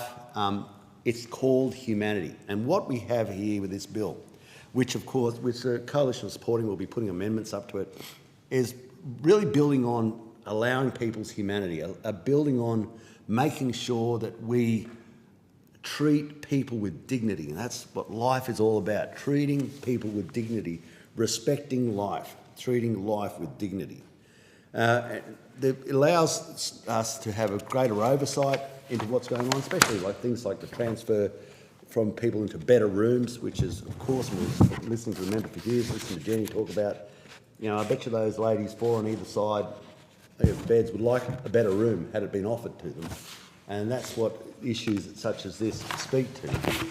People in aged facilities, it's such a vulnerable time. They look at the money, they look at how they're going to pay it, the family works out how they're going to pay it, In our family, we're very blessed, we're lucky, Dad was a pretty handy businessman, he had a bit of coin. And so we looked after Mum and Dad in the house, both till the day they died, with the support of nurses. And that was so important. But what resonated for me, my dad lived to be 98 and a half years old. So why? Why do people live longer? It's because they have an attachment to their family, have an attachment to what's going on around them. But it's not only living longer, it's living with a quality that they're enjoying. Even now in politics, I know all of us as politicians, we go into our aged care facilities, we should. And you see the people just dying to speak to you because they want that connection. They want to just have another human being to talk to, and that is what's vitally important. So in the Aged Care Legislation Amendment Bill 2024, it's working together, and they talk about this place. Oh, we always fight each other. Not really. Overwhelmingly, things in here go through in a bipartisan way. Overwhelmingly, they do. But this is yet another section of trying to work for the common good of making sure we look after people, suggesting changes that we think will make a bill better, but making sure that what's your ultimate objective is the dignity of human life and the capacity for people to not only be born with dignity, to be treated with dignity, to understand that we don't own people's lives. We have a duty of care over their lives, but we do not own people's lives. And because it's not our property, we must respect it. It is the property of the person whose life it is, not ours. So another issue I think we've got to touch on, though, is the big concern out in regional areas. I know you, Madam Deputy Speaker, would be very aware of this coming from a regional area. So many of the aged care facilities are not for profit. They're community-based. They've got community boards. People work on those boards for free, and the concern they have is, please do not regulate us to such a point, because the alternative to us is nothing. There is no alternative aged care facility if we close down. I think the problems, the pressures on places such as Corindai, which is a classic example of them, but there's other towns in New England as well. And we might have well-intentioned regulations here, but the effect on the ground is people go from an aged care facility in their area to no aged care facility. I don't mean another because the others are booked out, to none. The only place they can possibly go is palliative care, and even they don't have the beds. And that's a terrible thing to do to a human being, to take them from an aged care facility in their local town, where local people come in, maybe present them with the papers on a weekend. Do you want to buy the Daily Telly? Oh, you haven't got $3. Don't worry, you can pay me next week. Here you go. Blah blah blah. To kick them out. And this is where we had to be careful with the 24/7 registered nurse. Yeah, look, it sounds great. The trouble is, if they can't get it, what are you going to do? Shut them down? That is not the better alternative. So there's got to be a capacity in this building with its free air conditioning and free lights and free basically everything, to understand that other people don't have that sort of liberties. They are constrained by their cash flow, and you have to make the suit fit the wearer, and that means you have to make sure that you say, can I get an aged care facility? Can I assist that community body to bring an aged care facility into their town? Can I make sure, am I aware of the facilities that are under stress?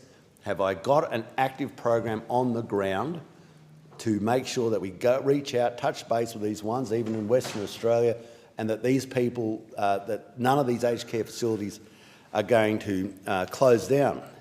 It's a statement of the competency of government, isn't it?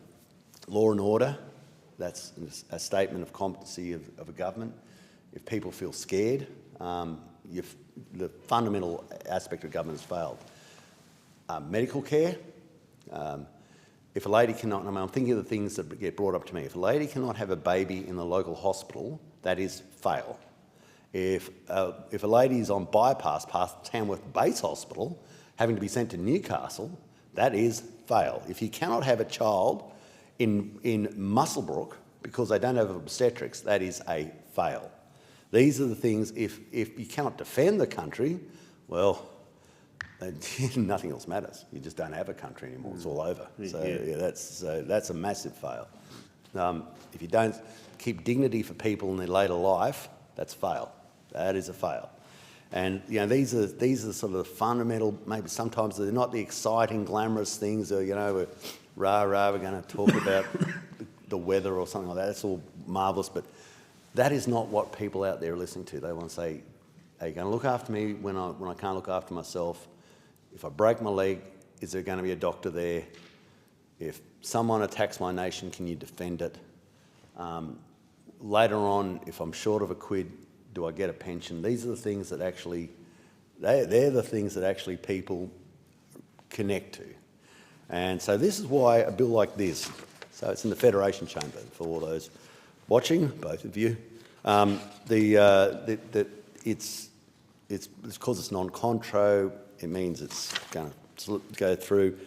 But I bet you for so many of you watching, both of you, that you're thinking, well, hang on, what do I take out of this so that my parents and my grandparents are going to be looked after?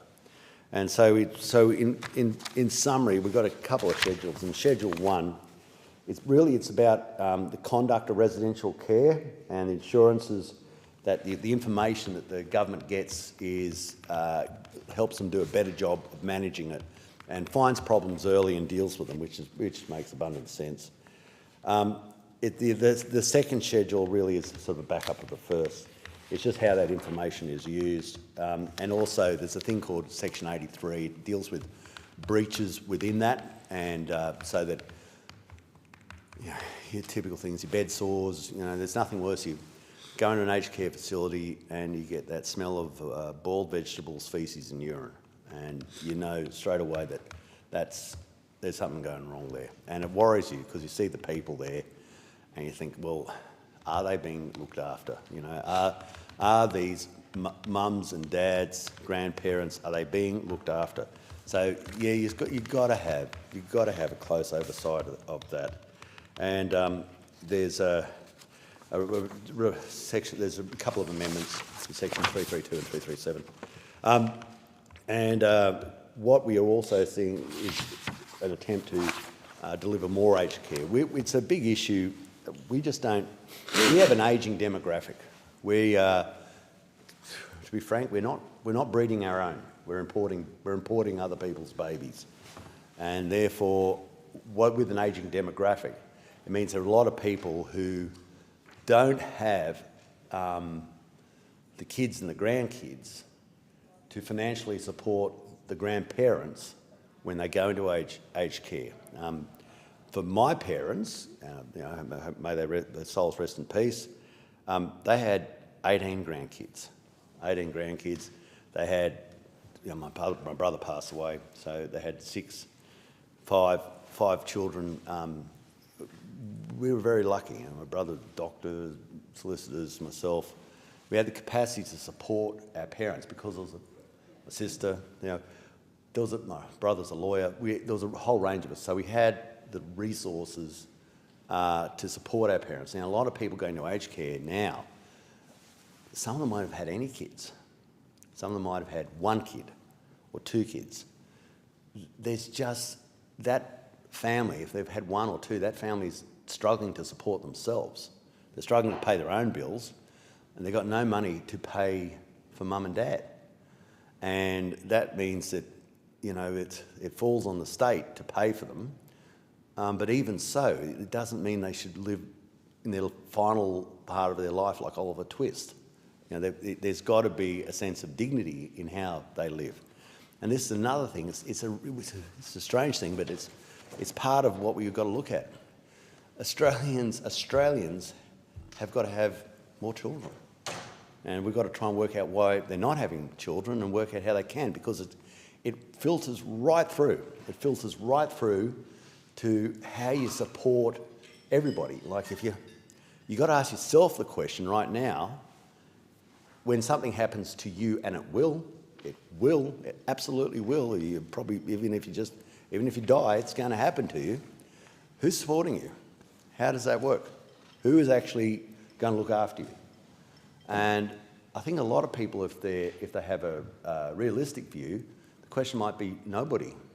Nobody is looking after me because I don't have children and I don't have grandchildren, or I've got one son or a daughter and they're up to their gunnels in debt. They've got no money to look after me. So who is looking after me? I've got my super. Okay, you're going to live on, I'm an accountant. You live a very rough rule of thumb. 1/10 of what it is what you're going to live on a year. So you've got $300,000 in super. See if you can live on 30 grand a year. Good luck with that. A lot of people say, I'm doing well, 600 grand. Say, okay, 60. You'll get by, but it's not going to be flash. It's not going to be flash at all. But, once you go to an aged care facility, Big Paw comes on some of that and becomes their super and their resource, and, you've got to deal with that. So, in a bipartisan way, we have to continue to work with this. We have to make sure the dignity of a person's life at the evening and the autumn of their times is as present as it was at the age of 35, to the best of our abilities, and therefore aged care is crucial.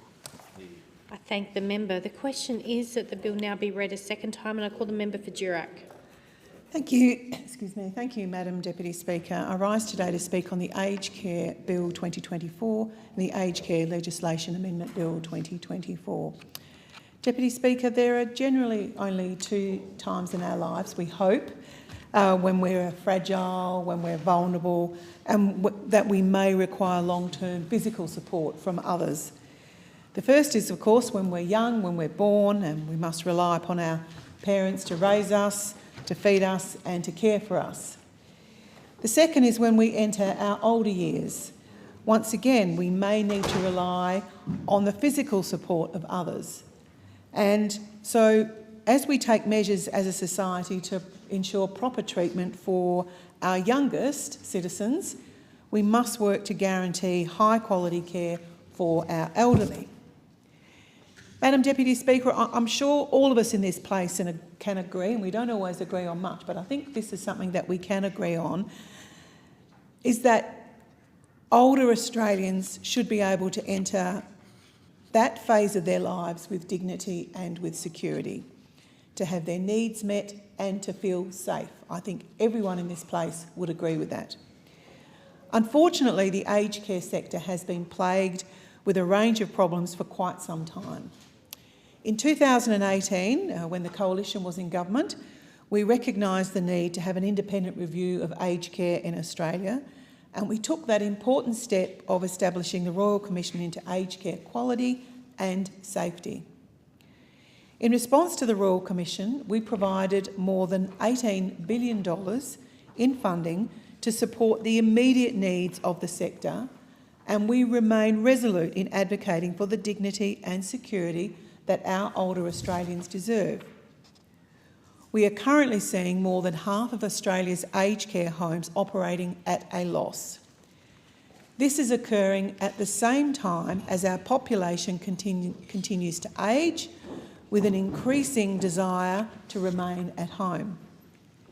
These are just some of the issues that mean reform of the sector is necessary, and I'm really proud that the Coalition has engaged in good faith negotiations with the government to work towards a bipartisan solution. Now, Madam Deputy Speaker, I won't pretend that this legislation before us today is perfect, because it's not. The bills before us, for instance, leave much of the heavy lifting and substantive detail to be formulated by the Executive in the form of delegated legislation. Nor will I pretend that the Albanese government has covered themselves in glory by once again failing to implement a proper and transparent consultation process on key changes.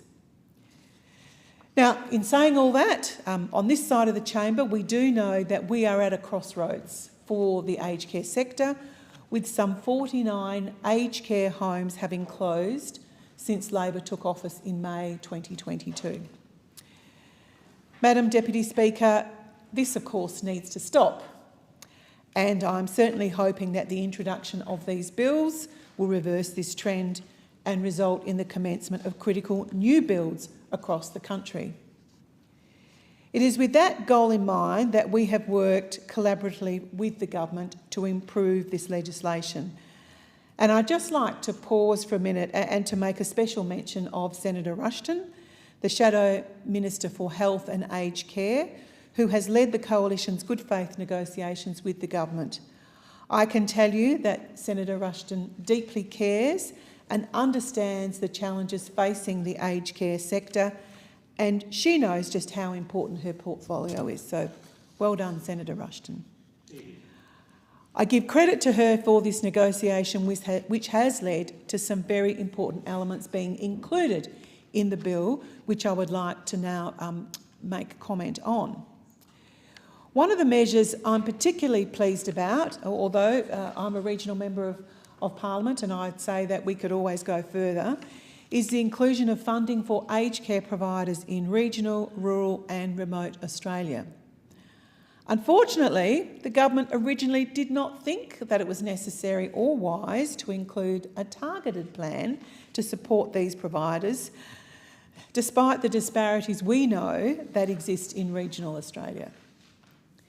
Our specific focus has meant $300 million in additional capital funding through the Aged Care Capital Assistance Program has been included, allowing providers to upgrade their facilities. I am hoping that this will allow for more seniors to remain in the regions that they love as they age, instead of being forced predominantly to move into urban centres away from friends and family. And this is a phenomenon that happens far too often, where people living in my electorate of Durack, 1.5 million square kilometres, that's a lot of towns, it's a lot of seniors, a lot of people ageing, people living in Durack that feel like they have no choice but to leave their communities to receive care. And I'm seeing that particularly in areas like the Pilbara and the Kimberley. So imagine what that must be like to have lived in a place your whole life just to be forced to leave at a time when you're probably at your most vulnerable. We do need to think of the mental health consequences as well as the physical. Now, last month, I travelled with my state Liberal colleague, Mem Beard, MLA, to have lunch with Sylvia Kelly and members, the wonderful members of the Gin Gin Care Group. In the Shire of Gin Gin, which is in the peri-urban area of Durack, there are 900 people aged over the age of 70. And this is their dream, and I quote, "A permanent daytime place in where older people who have care in home but who find the days very long and can't really cook anymore, where they can come together for as many days as they want to get quality fresh food, play games, share coffee, have some gentle exercise with others, get a nurse to check the scrapes and the cuts that happen with older skin." It's happening to me now, Madam Deputy Speaker. "Sit in the garden with their other friends and chat, watch the birds in the bird bath, have a computer person with a computer, and to help with all those other computer things that are just too hard, all in one place." Such a beautiful aspiration. And what they're talking about really is like a halfway place. They're already getting care in their home, they don't want to go into an aged care facility, but this is like a halfway place which makes sure that they can stay in their own home for as long as they want to. But sadly, once these Gin Gin residents get to the point where they do need extra help, where they do need to go into an aged care facility, the reality is that there is very little available locally, so they will be forced to leave. And I heard from many, especially women, that day that we had lunch, where they were really worried about the future, and that's why this halfway home would maybe would allow them to stay just locally for another couple of years. So all of this, of course, makes you think about your own parents, and certainly when I met that group of wonderful Gin Gin residents, it made me think about my own mother, who lives in Kalgoorlie. I don't think she'll mind me saying, she is over the age of 80 years of age, although she doesn't look it. She still cooks up a storm and still looks after her beautiful garden. But, she's starting to need help with the odd job. And I think she would say that, those few jobs will eventually grow into many jobs that she will need help with. Now, she would say, Melissa, I don't ever need to go into an aged care facility, but we don't know the future. But the reality is for my mum, Lindella, to stay in Kalgoorlie where she wants to live. She loves the goldfields. She's passionate about the goldfields. The options for her as in an aged care facility, there are very, very few. So who knows what the future is for her. Hopefully, you know, by the time she gets to that point, she may never get to that point because she's an incredibly capable woman, and of course I'm immensely proud of her. But this is just an example, a very personal example of what life is like in the regions. So another important provision was that the changes to be initiated by this legislation would be grandfathered in. This is good news. We advocated for this because on this side of the House, we believe it to be incredibly important that those who are already in the system, that they shouldn't be impacted by the changes that we're discussing today with these two bills. This means all older Australians currently in the system, including those on a home care wait list, I think this is very important, those that are on a wait list, will not pay 1 cent more for their aged care journey. Not 1 cent more. And I think that's incredibly important. Now, this is, of course, a common sense provision and shows respect to our senior citizens. As a general principle, governments should not move the goalposts for those who have already entered the system, any system. I think we would all agree that's a very good principle of any government. And of course, for people in the aged care, they've already calculated exactly how much they can afford, and they're making decisions based on that. So I'm sure that this will be a very welcomed inclusion. We also work to ensure a fairer deal for hard-working Australians. We did this by fighting for the inclusion of a much lower taper rate to ensure equitable contributions for Australians who have worked hard all their lives to save for their retirement. We also gained an assurance from Labor that the federal government will remain the majority funder of aged care, not the consumer. Another priority of the Coalition was the maintenance of lifetime contribution caps on care contributions across both residential and home care. I believe this inclusion will provide much needed certainty to families who may have loved ones in care for many years. The reality is we don't know how long the journey is, to ensure that older Australians and their families will only be required to contribute to care costs for 4 years. The government's original proposal saw no cap on home care and a $184,000 cap on residential aged care only. We were able to gain the concession that no older Australians will ever pay more than $130,000 for home care and the non-clinical care in residential care combined. This addition will save many older Australians and their families tens of thousands of dollars.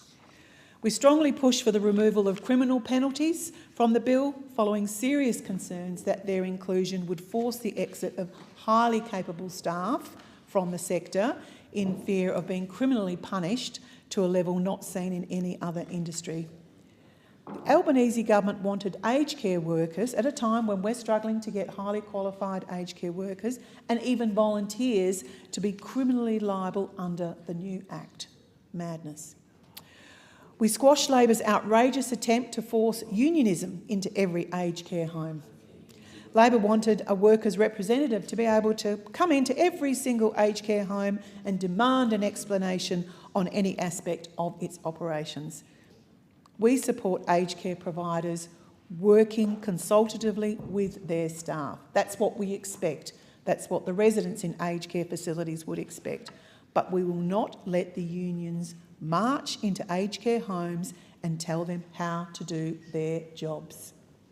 That is why we successfully fought to remove this provision. So once again, a big pat on the back to Senator Rushton for all her efforts to improve these bills. We are an ageing population. Our senior citizens, they are precious. They deserve respect and understanding as they enter their latter years.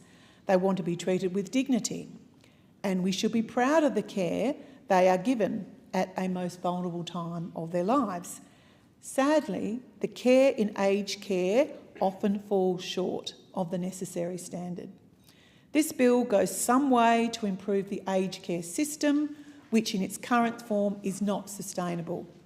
Well, but it's a good start. Let's be positive. It's a good start. But we should be watching the aged care sector like a hawk to ensure that the cost of care is reasonable, that care is of a high standard, and that the aged care providers are financially viable and that they believe they have a bright future. Because quite frankly, without aged care providers, there is no aged care. Thank you. The question is that this bill be now read a second time, and I call the member for Cowper. Thank you very much, Deputy Speaker. Deputy Speaker, I think much of the public think that us down here in Canberra are partisan and don't get along. And I think it's quite the opposite, that we try our very best to work together. And I'm sure the member for Corangamite, sitting across the table, would agree. And this bill is one of those times that we do try and work together and have worked together. And Labor has taken on many of our amendments in the best interests of older people, those people in aged care. And we do work well together down here, and despite what you see in question time, and I quite often question time, that it gives the wrong impression to people, because we work well in committees, we work well together, and we are all here for the benefit of Australians and to make Australia a better place. And we've certainly taken a huge step forward in terms of this bill and what we're providing for older people. During my maiden speech, and Deputy Speaker, we came in at the same time. My maiden speech feels like 10 years ago, not 5 years ago. But I did speak about aged care. And I spoke about aged care being little more than a balance sheet, a ledger with profit and loss. And I think we have come some way since then in terms of the Royal Commission into aged care. But we have a lot of work to do. But I think back when I was a boy, my father was a GP in a small country town. And on a Sunday after church, we would go and do the rounds with him, and that included going to the nursing homes. And I distinctly remember, the smell of the nursing home, and it was sterile. It wasn't a home. It was like a hospital where people went to die. It was almost like palliative care. And we would walk around with Dad and speak to the older people, and it'd quite often be the only person outside the nursing staff that they would have seen all week. And to be perfectly honest, I hated it because it was so sad. You would go around and speak to these older people sitting in their chairs or lying in their beds that had nothing and saw no one apart from the nursing staff. And I spoke about, my father, how he said we needed to do better for those people who built our country, who were at the end of their lives. And he was exactly right. I know we have come a long way since then, a very long way. And on that point, I recently went to the 50th anniversary for Nambucca Valley Care, or NVC, who have nursing homes in Nambucca, Coffs Harbour, Kempsey and Maxwell. And they were set up as a not-for-profit and remain a not-for-profit.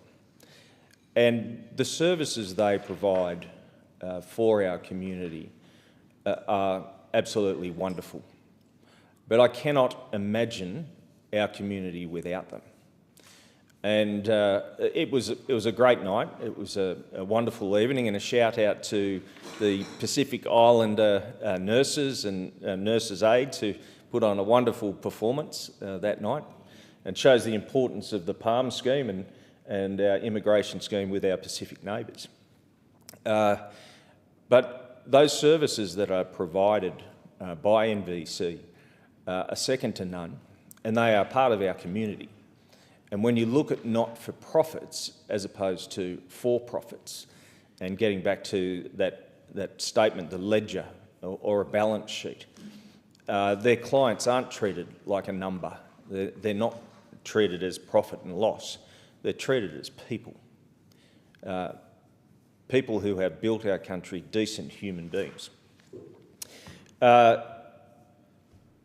In recent times, speaking of high-level quality of nursing homes, we are fortunate enough, St Agnes Parish in Port Macquarie, we secured over $11 million, the coalition, both state and federal funding when we were in government, to go towards a dementia village based on a project and a design from the Netherlands.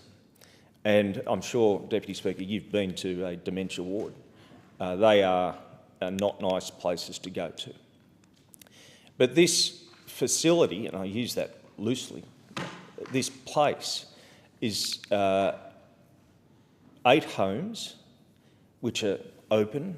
It'd be a home that I would be proud of living in. And the residents, 94 residents, are free to walk around. It doesn't feel like a hospital or a retirement aged care home, and it is absolutely first class. And if today was the last day I stood in this place, that would be one of my major achievements, because in Cowper we have over 30% of the population are over the age of 65, but we also have one of the highest dementia rates in the country. So to have a place where people can go and truly call it home, to go outside and garden, or to go and collect the eggs from the chicken coop, it is actually like being at your home. And it provides that relief and comfort for the families as well, that you're not walking into one of those cold, sterile homes or hospitals. You're actually going into a home to see your mum or your dad or your grandma or your grandpa, and they are happy in there. So that's one of the greatest achievements, and that is where we need to be working towards. And this bill goes a long way towards that. Whilst I'm talking about aged care and home hospice, only last week I met with the home hospice ladies in Port Macquarie, and they raise funds for people who actually can't afford the equipment they need when they are at home in palliative care. And I experienced palliative care very early, because my father, he died when I was still a teenager, and he was at home, and we were able to give him home hospice because we could afford it, but many can't. And these wonderful ladies from home hospice, I had an afternoon tea with them. They raise money so people can stay at home in palliative care. So thank you to the home hospice ladies for the work that you do, and the fabulous tea and sandwiches that you put on. But Deputy Speaker, it was a bipartisan effort, but I do commend the coalition on the changes that they put forward, and I thank the government for accepting those changes. And if I could just run through those. So this bill aims to ensure that Commonwealth aged services remain accessible to those who require them now and into the future. And of course we'll continue to consult with older Australians because that's the only way to keep up to date as to what is required. One of the major things that we implemented and was accepted by Labor or the government was a grandfathering clause, that the coalition, we actually fought to include the grandfathering arrangements to ensure that every Australian who already commenced their journey in aged care will not be impacted by these changes. That means if you're in aged care now, these won't affect you. So you don't need to be worried. There's no changes. You'll continue to stay where you are and enjoy, hopefully, the services and the care that you're being provided. There are contribution caps, which is extremely important. The original proposal saw no cap on home care, but we implemented a cap of $184,000 on residential aged care only, and gained the concession that no older Australian will ever pay more than $130,000 for home care and the non-clinical care in residential care combined. We secured $300 million in additional capital funding through Aged Care Capital Assistance Program for regional, rural and remote aged care providers to upgrade their facilities, as well as additional aged care funding, particularly for regional, rural and remote aged care homes. And I do make the point on that with regional and rural aged care homes that what we don't want to do is overburden them with regulation. And whilst I agree with the implementation of 24/7 nurses, the timing for that made it very, very difficult in regional and rural areas. And what we saw was the closure of over 40 aged care homes across Australia because of that. So by overburdening regional and rural providers, what will happen is that you won't have the services in some of your smaller towns. And we've actually seen that in Cowper. We need to have that really delicate balance between the rules of service providers and also, as opposed to actually making it so hard that you're concentrating on box ticking rather than looking after your clients and your residents. But again, Deputy Speaker, I did agree with the implementation of 24/7 nurses. There are some exceptions there, but again, we don't want to close down our residential aged care facilities because of a box-ticking exercise. It was pleasing to see the removal of the criminal penalties that were proposed under this original bill. Criminal penalties, as you know, as a former police officer and a lawyer, you do need a specific and a general deterrence in certain circumstances. But in aged care, do we really want to penalise or make it a criminal offence for some of our volunteers, people who go in there and work with the right intentions? And here we are saying, well, if you do the wrong thing, whether that be accidentally, then you're open to criminal penalties. I think that's the last thing that we wanted, and again, that was taken on board by the government, and those criminal penalties have been removed, which is very pleasing to see. But, Deputy Speaker, there are other facets of this bill that I could go through. At the end of the day, we are, as I've said, all here to improve the lives of our older Australians, to improve aged care, and we have come a long way, but we do have to take further steps. And at the end of the day, it is pleasing to see that all sides of government have worked well to see this bill pass, and I commend it to the House. Thank you. The question is that the bill be now read a second time, and I call the member for Capricorn now. Thank you very much, Deputy Speaker. Today I rise to speak on an issue of profound importance, the aged care sector in our nation. This sector is not just about another part of our healthcare system, it embodies the respect and care we should show to those who built our nation. I just wanted to talk about my own experience with this first. My father was in aged care facility in Rockhampton several years ago, and it was probably very traumatic for everyone, and the staff there work so hard to look after people and care, but I just had people coming to see me all the time asking for if I could help them with regards to doctors, more staffing and all the rest of it. And, I have to say that the staff worked very, very hard, but I think sometimes the system actually lets them down. But there's been some good news in Rockhampton. Bethany, which is owned by the Catholics, has received significant funds from the federal government and is building a state-of-art facility in Rocky.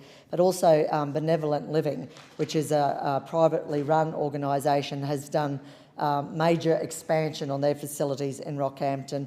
And I was very lucky recently to go to Alexandra Gardens and met some of the residents there and had joined them for happy hour, which they have a lovely time. So, it's a place that they live, so it's something that we really need to make sure that they're respected when they live there. The opposition has been clear in our offer to work with the government on sensible aged care policies, because we need a system that is not only robust but sustainable to support future generations. Ensuring a strong and well-funded aged care system today means that future generations will have the security and confidence to age with dignity, knowing that they will be cared for as they deserve. This forward-thinking approach also alleviates the emotional and financial burdens on families, fostering a society that values its elders and plans responsibly for the future. Since the Royal Commission into Aged Care Quality and Safety, which was called for and responded to by the Coalition, we have remained resolute in advocating for the dignity and clarity that older Australians deserve. The legislation before us is a direct response to the first recommendation of the Royal Commission to implement a new rights-based Aged Care Act. This is an essential step, one that the Coalition supports in principle. It is important that we recognise that aged care is not merely a sector, it reflects how we value and care for our elders as a society. The way we treat our seniors sets a benchmark for future generations, instilling in them a sense of security and trust that their own needs will be met with respect and compassion. Supporting a strong aged care system ensures that our society continues to honour its past while building a foundation of dignity and care for the years to come. In response to the Royal Commission's findings, the former Coalition government took swift and decisive action, providing more than $18 billion in funding to address the immediate needs of the sector. But it's not just about funding, it's about recognising that aged care reflects how we as a society value and care for our elders. Throughout good faith negotiations, the Coalition has consistently worked to ensure that reforms in aged care provide the dignity and clarity that older Australians deserve. We have held the government accountable and pushed for the introduction of this reform package, ensuring that it sparks a nationwide conversation about aged care. The challenges before the sector are undeniable. With more than half of aged care homes across the country operating at a loss, coupled with ageing population and the increasing preference for ageing at home, it is clear that the way aged care is delivered needs to change. That is why the Coalition urged that this bill be immediately referred to the Community Affairs Legislation Committee for inquiry. We look forward to an open and transparent process engaging older Australians and the aged care sector in this critical conversation. While we support the spirit of this bill, we reserve our final position until the committee's report is delivered. Deputy Speaker, I'm proud to say that through negotiations, the Coalition has achieved significant amendments to the government's proposed legislation that will safeguard the interests of older Australians. We have worked tirelessly to ensure fairness for Australians who have spent their lives working hard and saving for retirement.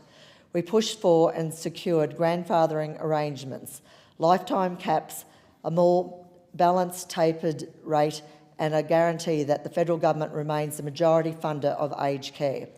Grandfathering arrangements are one of our critical achievements. They mean that Australians currently receiving residential aged care on a home care package or on a wait list for home care will not face changes to their existing financial arrangements. In simple terms, this ensures that those already within the system will not pay more for their care. We have also fought for a fairer taper rate, advocating for contributions that increase at a much slower rate than the government's initial proposal. This protects those who have worked hard and saved diligently for their retirement. Additionally, we secured a commitment that the government will remain the majority funder of aged care, not the consumer. One of the most significant outcomes we secured is the maintenance of a lifetime cap on care contributions. This cap provides peace of mind for families, knowing that there is a maximum limit to what they will need to contribute. We also introduced a time-limited contribution cap for residential aged care, ensuring families will only contribute for a set period of 4 years. Furthermore, we championed an additional $300 million investment in capital funding for regional, rural and remote aged care providers. This funding is vital for facilities struggling under financial constraints, allowing them to upgrade and meet necessary standards. It ensures that all Australians, no matter their location, have access to quality aged care. The Coalition has always recognised unique challenges faced by rural and regional aged care homes, and we remain committed to supporting them. Supporting these areas is crucial because they often face significant barriers, such as geographical isolation, limited healthcare resources, and challenges in attracting and retaining skilled staff.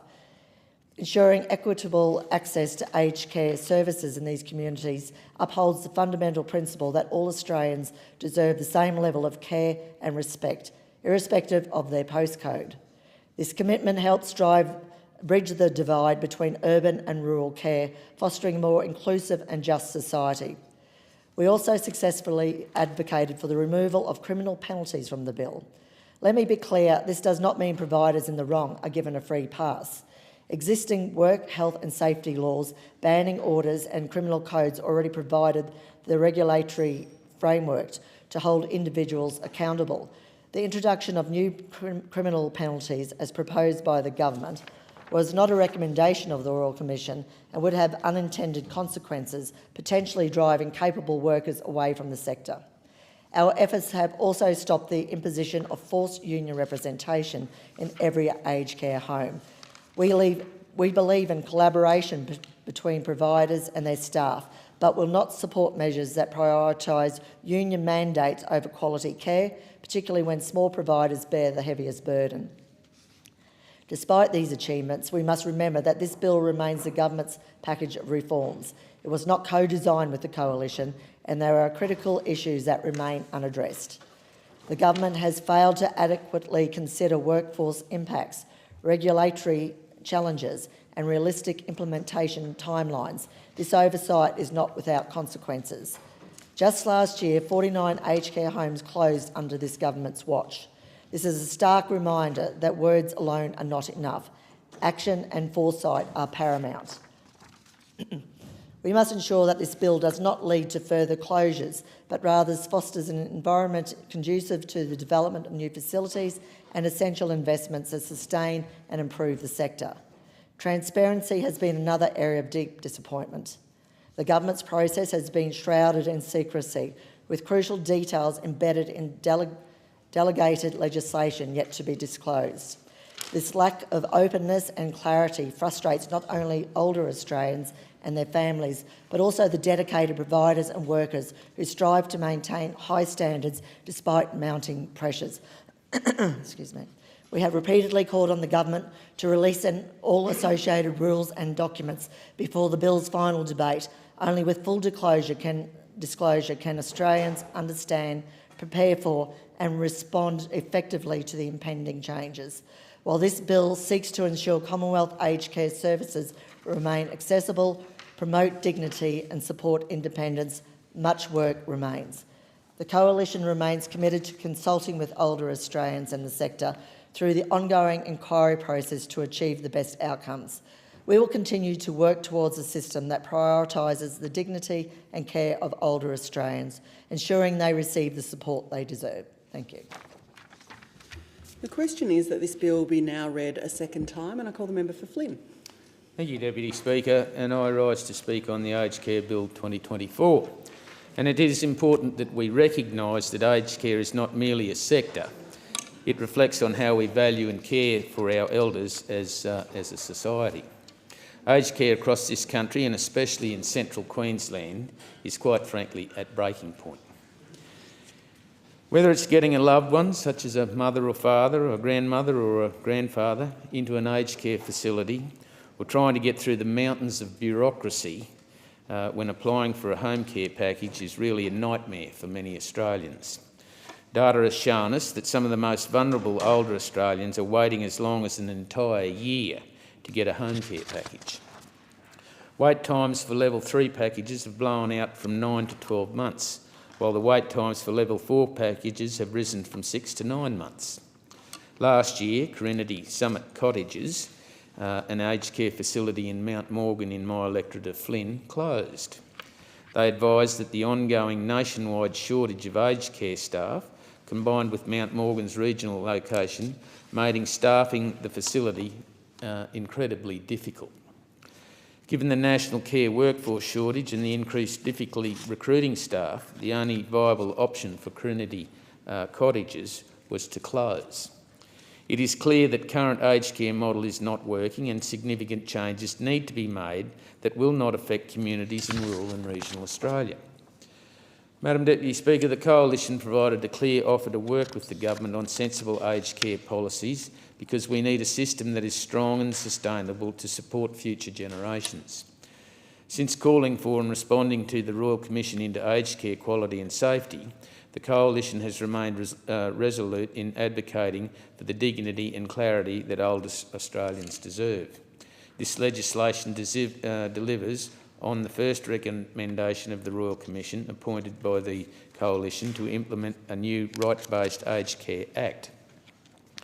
In response to the Royal Commission, the former Coalition government provided more than $18 billion in funding to support the immediate sector needs. Through good faith negotiations, the Coalition has sought to ensure that many reforms provide dignity and clarity for older Australians, and we've held the government to account to finally introduce their package of reform and bring all Australians into this important conversation. The issue before our aged care system is undeniable.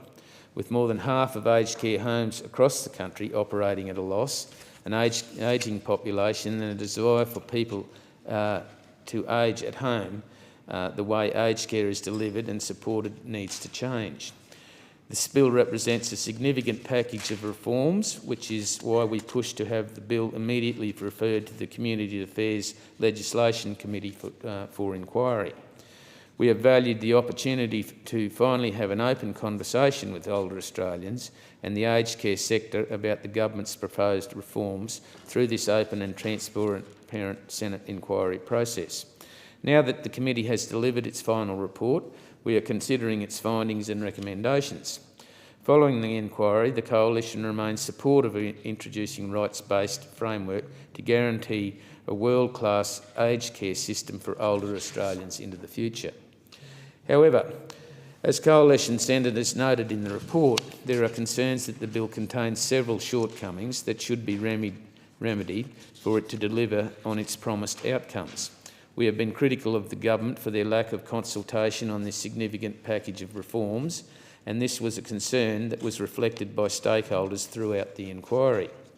That is why the government must be transparent and release the subordinate legislation associated with the Aged Care Bill before it passes Parliament. Withholding this critical information prevents all stakeholders from being able to understand and prepare for the full impact to the changes contained in this bill. Madam Deputy Speaker, through good faith negotiations with the government, the Coalition has achieved significant changes to the government's proposed legislation that will protect the interests of older Australians and future generations. The Coalition has worked tirelessly to ensure that the government's reforms are fairer, particularly for Australians who have worked hard all their lives and saved for their retirement.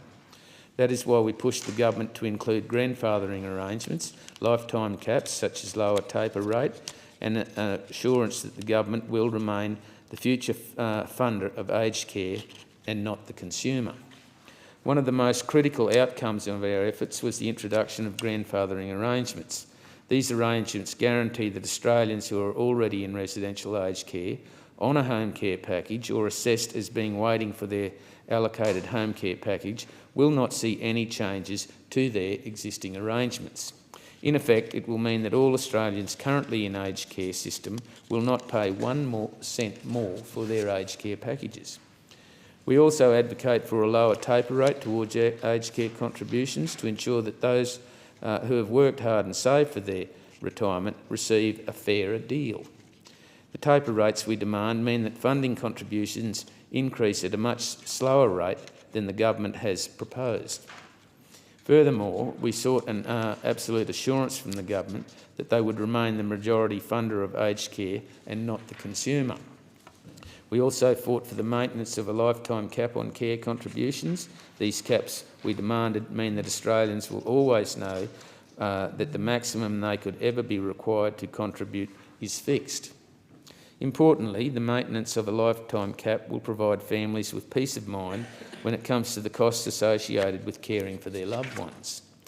Not only did we fight for a lifetime cap, but we also introduced a lifetime contribution cap of 4 years for residential aged care. In addition to these financial safeguards, the Coalition secured an additional investment of $300 million in capital funding for regional, rural and remote aged care providers who are struggling to remain open under the current government. This funding is critical for upgrade facilities that often struggle to meet the necessary standards due to financial constraints. Because it is vital that all Australians, regardless of their geographic location, have access to a quality aged care service.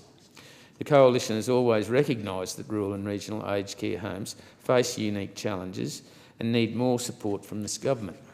We understand that rural and regional and remote homes will also get significantly increased funding for the services they provide to people in their aged care. We also fought for the removal of criminal penalties from the Act. Our position on criminal penalties has always been clear, and so has the position of both the Royal Commissioners. The introduction of criminal penalties was not a recommendation of the Royal Commission. Instead, it was an ill-considered and unconsulted election promise from the Labor government that would have had dangerous consequences. And let's be clear, by removing criminal penalties from the bill, the Coalition has not given a free ticket to providers in the wrong. Existing WHS laws banning orders and criminal codes provide the necessarily regulatory framework to hold these people to account. The introduction of standalone criminal penalties was simply yet another example of the government's heavy-handedness when it comes to the regulations.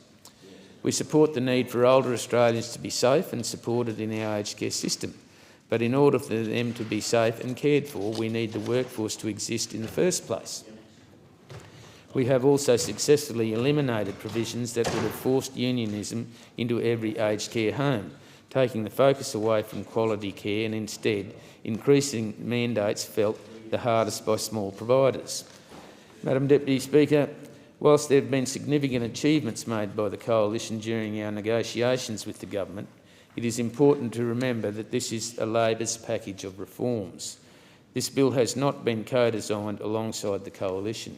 This government has failed to address critical issues such as workforce, regulatory impacts and implementation timelines in the bill. These issues continue to go unaddressed by the government and are causing some serious consequences. Last year alone, 49 aged care homes closed under the government. And as I mentioned earlier in my speech, one of those aged care homes was in my electorate at Flynn at Mount Morgan. The Coalition is seeking to ensure that the introduction of this bill will not force the closure of more homes and instead result in the commitment of critical new bills across the sector. Division has been called for in the House. The proceedings are suspended to enable honourable members to attend the division, and the proceedings will resume when the Chair of the Federation Chambers resumed at the conclusion of the division or subsequent divisions.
I call the member for Flynn in continuation.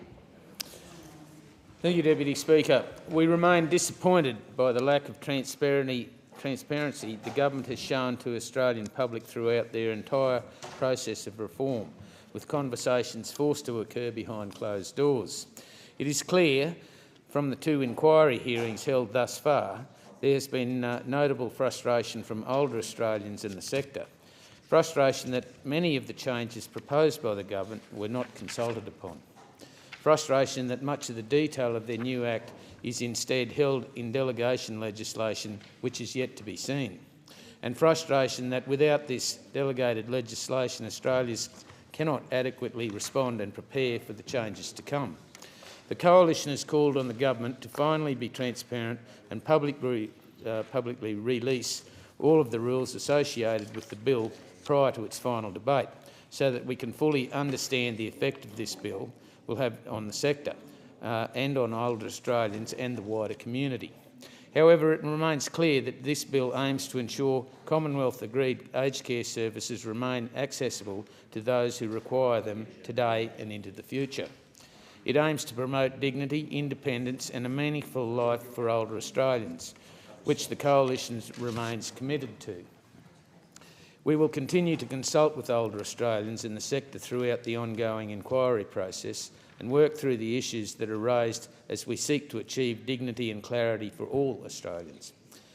As the Federal Member for Flynn, I will continue to fight for our aged care sector, as we all have and will rely on at some point in time in our life. Thank you, Madam Speaker. The member for Lengiari. Thank you, Deputy Speaker. I move that the debate now be adjourned. I second the motion. Okay. I will now put the question. All of that opinion say aye. Aye. Against? Carried. The member for Lengiari. Thank you, Deputy Speaker. I move that the Federation Chamber do now adjourn. I will now... okay, we'll go to our first speaker on adjournment.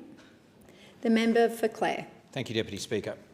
I wish to draw the attention of the House to the crucially important contribution that early childhood educators make to our communities and nation. Our early childhood educators are true community heroes. They nurture the future of our region and country and give our children the best possible start. They have an enormous and lasting positive impact on children's lives. It's important that our communities value our early childhood educators and the essential role they play in developing great Australians. It's vital that we not only appreciate them, but celebrate their wonderful achievements and the excellence in early childhood education that they bring to our country. It was therefore a true honour to attend the second annual 2024 Central West Early Childhood Awards in Orange recently. 280 educators and their guests gathered to honour nominees and award recipients from around our region and thank them for a job very well done. The heartfelt thanks and congratulations of our communities must go to all of the nominees and award winners on their outstanding contributions to early childhood education. I make special mention of the following award recipients. The Family Appreciation Award Cert 3 went to Lily Bullock from Grow Early Education in Kelso. The Outstanding Early Childhood Educator Diploma Award went to Melinda Nicole from Nature's Academy. The Family Appreciation Award Out of School Hours Educator went to Meg Corby from Aspire, and the Excellence in Sustainability went to Bangalala Preschool. The Family Appreciation Award Diploma went to Kelly Cusack from Papillo in Bathurst. The Outstanding Achievement Award for Everyday Excellence went to Lauren Senton from Pied Piper Preschool at Wallerawang. Outstanding Early Childhood Teacher went to Christy Crump from Circle Early Learning of Blaney. The Family Appreciation Award Teacher went to Tanya Lamers from Good Start Early Learning, Molong Road. Outstanding Family Daycare Educator went to Rebecca Setter, and Outstanding Out of School Hours Educator went to Juanita Smith. The Family Appreciation Award Family Daycare Educator went to Tammy Litt. The Award for Excellence in Teamwork and Culture went to Good Start Early Learning Kelso. The Award for Excellence in Food and Menu went to Erin Armstrong and Great Beginnings, and the Award for Excellence in Pedagogy and Practice went to Mode Street Preschool in Orange. And I note that Mode Street educated my own children, so well done, Mode Street team. The Award for Excellence in Community went to Pied Piper Preschool. The Award for Excellence in Early Learning and Cultural Responsiveness went to Good Start Early Learning, Molong Road. The award for excellence in inclusion went to Pinnacle Preschool, and the award for excellence in support services went to parents as teachers. The Samara Golding Piper Memorial Award for excellence in leadership went to Raywin Molly from Eugowra Community Children's Centre, and the Molly Ticehurst Memorial Award for outstanding early childhood educator, Cert 3, went to Terry Van Tempest. The 2024 Central West Early Childhood Awards were quite simply wonderful. Well done to music legend Megan Woods and glittering MC Betty Confetti for providing a great night's entertainment. I wish to extend my sincere thanks and congratulations to event organiser and founder Catherine Wilson from Circle Early Learning in Blaney on a highly successful night. Catherine is a true leader in early childhood education in our region and our country, and she deserves the thanks and appreciation of this House and also our nation. Congratulations and thanks also to Catherine's organising team of Samantha Stevenson, Hayley Sloan, Janine Lewis, Kim Laird and Libby Hill-Wallace. Coming together to celebrate early childhood educators that do so much for our communities was a privilege. I know all members will join me in thanking early childhood educators right around our country for the tireless work they do for our children and the future of our nation. I would like all of our early childhood educators to know how very much appreciated they are. The member for Bean. Deputy Speaker, the ACT election produced a fantastic outcome for the ACT and the residents of my electorate of Bean. Congratulations to Chief Minister Andrew Barr and all his team on their re-election and a renewed mandate. I am pleased that 2 new MLAs were elected to the ACT, to the Assembly, to represent the division of Brindabella, which overlaps the southernmost part of Bean, from Canberra to Banks, Tharwa and beyond. Caitlin Tuff, who I've known for many years, and Tamus Werner-Gibbings were both elected for the first time. The South Side having 2 new, fresh, energetic MLAs to represent Tuggeranong and the surrounds is welcomed. I'm looking forward to working with both these impressive new MLAs to deliver great outcomes for our community. I thank the outgoing Labor MLAs, Joy Birch and Mick Gentleman, for all their efforts over a long period of service to the South Side. I'm also delighted that the residents of the division of Murrumbidgee, which overlaps with the Woden and Molonglo Valley parts of Bean, returned to the Assembly the Labor MLAs Marissa Patterson and Chris Steele. I've worked constructively with both these hard-working members over the past 4 years, and I'm keen to renew our work together. To the unsuccessful candidates at the election, I express my commiserations. The Hare-Clark electorate system is a cruel beast. All the candidates should be proud of their efforts. Deputy Speaker, community life in the South Side is something I always cherish, and there is no better time than the fete season happening now. I encourage all residents to take advantage of the wide array of fantastic activities on offer.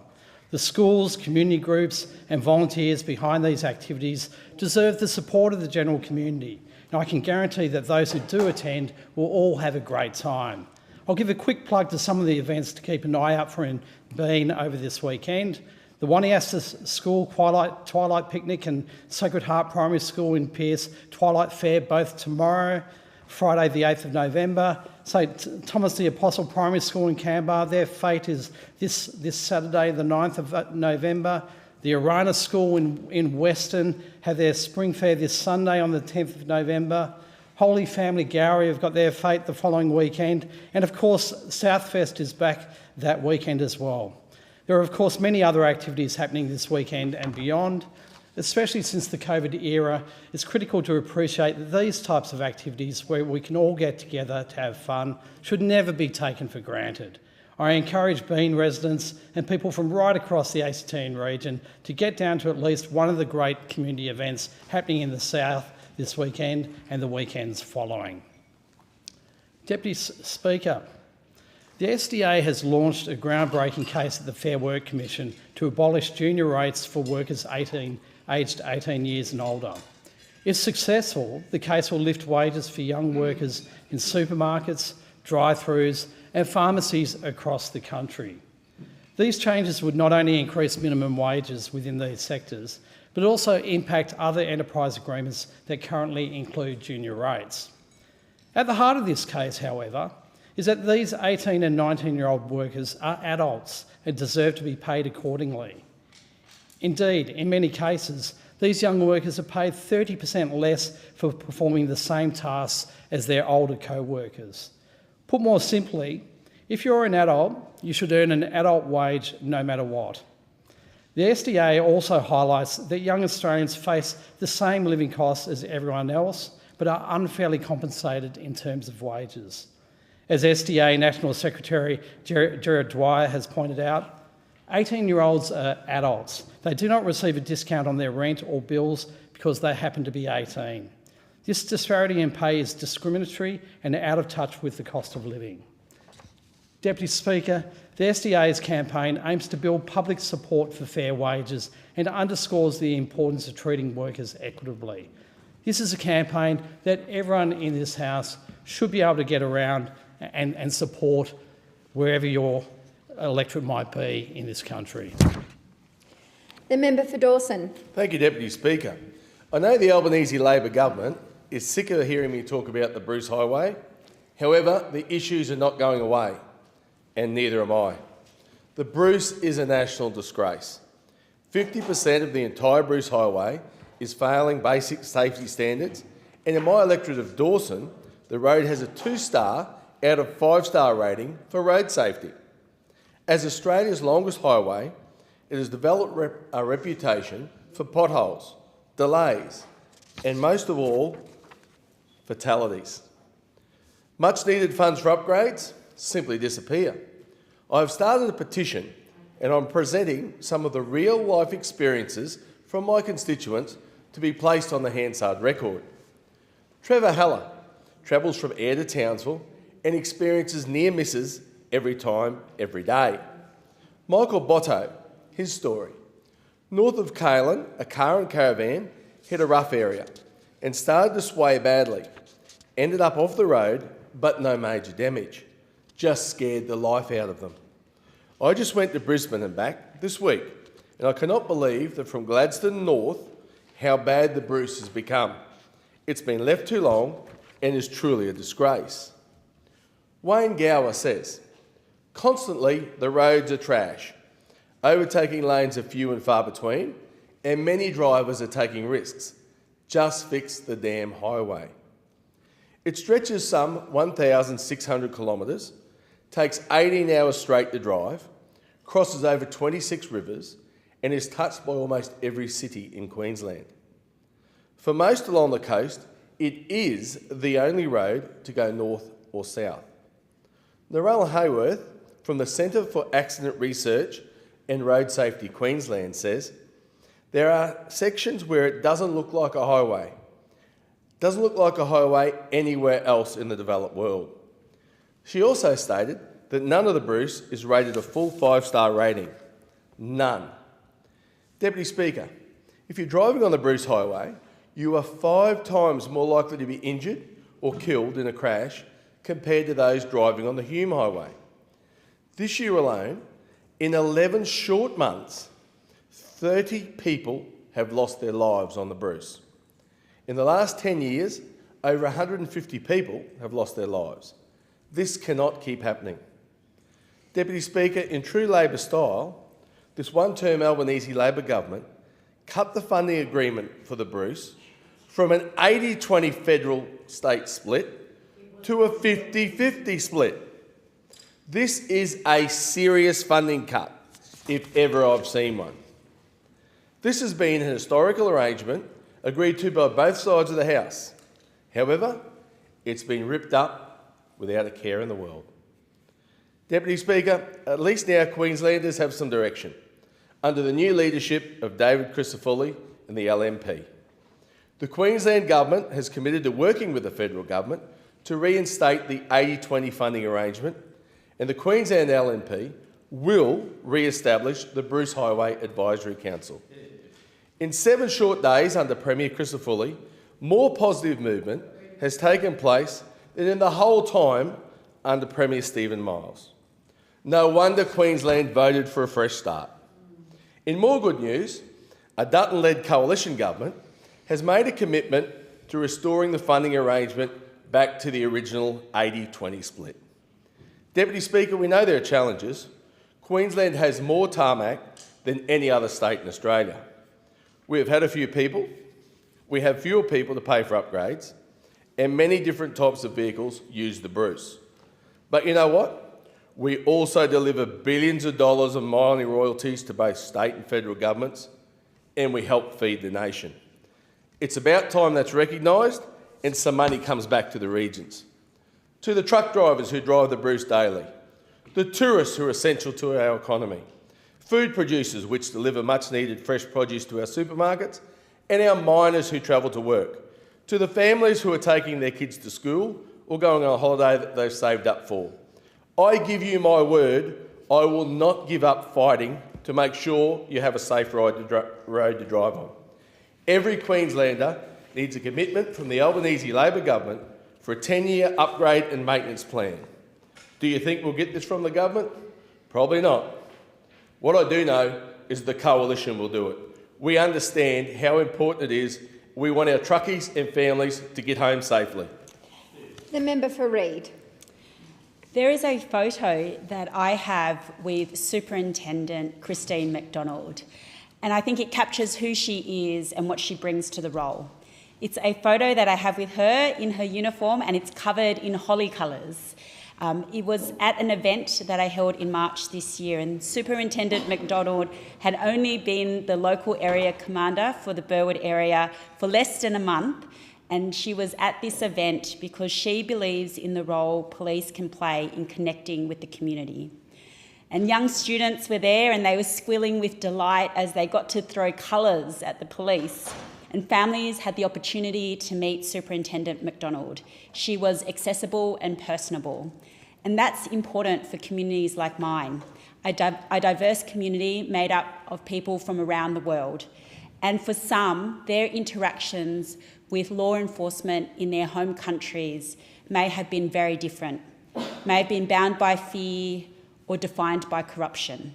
So the work that Superintendent McDonald does with her team lives out the true meaning of community policing, focusing on building relationships with the community, because they understand that crime prevention, finding perpetrators of violent crimes and making the community feel safe can only be done in partnership with the community. And residents need to trust their police and know where to go when they witness crime or feel scared or threatened. And it's that active policing in building trust with the community that I admire in Superintendent McDonald. And I'm pleased it's been recognised by others too. Last week, Superintendent Christine McDonald was awarded the Irene Juergens APM Fellowship Award at the Rotary Police Officer of the Year Awards in recognition of her outstanding dedication to community-based policing. I feel privileged to get to work alongside Superintendent McDonald. I've learnt so much from her and inspired by her example. We've had frank conversations about the challenges in our community, and Superintendent McDonald has said the biggest challenge for her team is tackling domestic violence. It's true not just in my electorate, but it is a major challenge across New South Wales.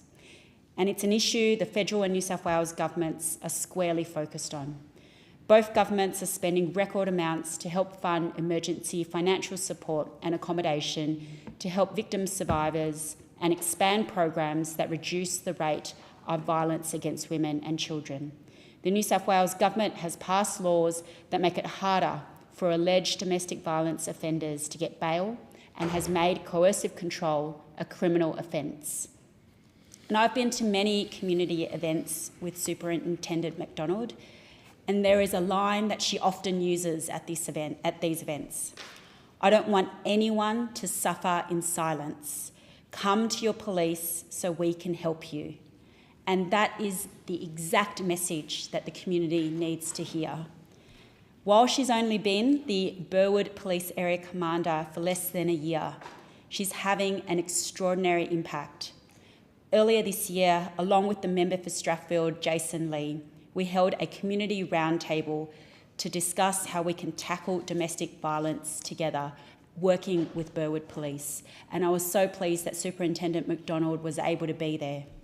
We've also been working closely with Burwood Police on another major crime that is having an extraordinary toll on many in the community: scams. I've seen the devastating impact scams can have on an individual. We've had several constituents come for help because they've been scammed out of huge sums of money. The financial and emotional consequences can be devastating. I've now held 2 anti-scam forums to arm the community with the knowledge and information they need to protect themselves. And at each of those events, Superintendent McDonald and her team have been there to speak directly to the community about how the police can support them. Recently, a 15-year-old in my electoral electorate was charged with a knife crime. That young person killed someone. And there was a line that Superintendent McDonald used in a press conference, and she said, "Today, one life was lost and one life was ruined." And that is the approach that she takes to policing, to be strong and tough, but also to be empathetic. And it is something that I have lived by. The member for Mallee. Thank you, Deputy Speaker. There are a myriad of threats to Australia's food security in my electorate of Mallee. And I want to quote a Mallee constituent, 93-year-old Jim Hepworth, known as Spud, who is himself a 4th-generation farmer in Donald, looking forward to his grandson becoming the 6th-generation farmer on that farm. In his own words, Spud says about proposals like the VNI West interconnector transmission lines, wind turbines, mineral sands, mining operations in the region, and I quote, "Something like a power line or mineral sands going through breaks your heart. We fought to keep this place through droughts and floods, and for every 5 or 6 years we get a bad year, and being a farmer you know how to get through those bad years. All my life it's been the farm.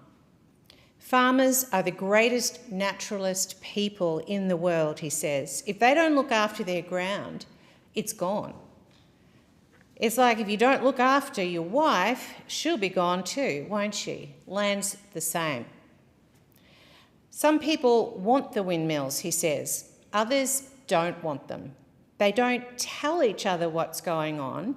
They are squabbling and fighting." And I might just interrupt to say that many of these proponents are using non-disclosure agreements when they talk to a farmer. So they're not allowed to talk with their neighbours. This is tragic in itself. And I go back to Spud. Farmers went to tell their neighbours before they did anything. That's what happened years ago. It's all gone out the back window. It's all money. Companies throwing money at them left, right and centre, and they, the neighbours, aren't thinking of 100 years of friendship their forefathers brought together. Families aren't talking to family members. It's bringing a big division in the population. We can't afford to have people not being friends in our country. That's what it's all about. You love to go into the supermarket and talk to your neighbour. You don't want to see them in one row and dodge them because you don't want to meet them. That's not the country way of life. They are ruining the country way of life. People have to be wary.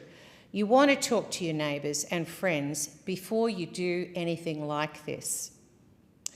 Jim felt the need to speak publicly about the situation because there is bad blood being stirred in my electorate of Mallee and across regional Australia, weaponised by Labor's reckless approach to energy policy. And I want to talk about my electorate in the couple of minutes left, in particular, the VNI West transmission line.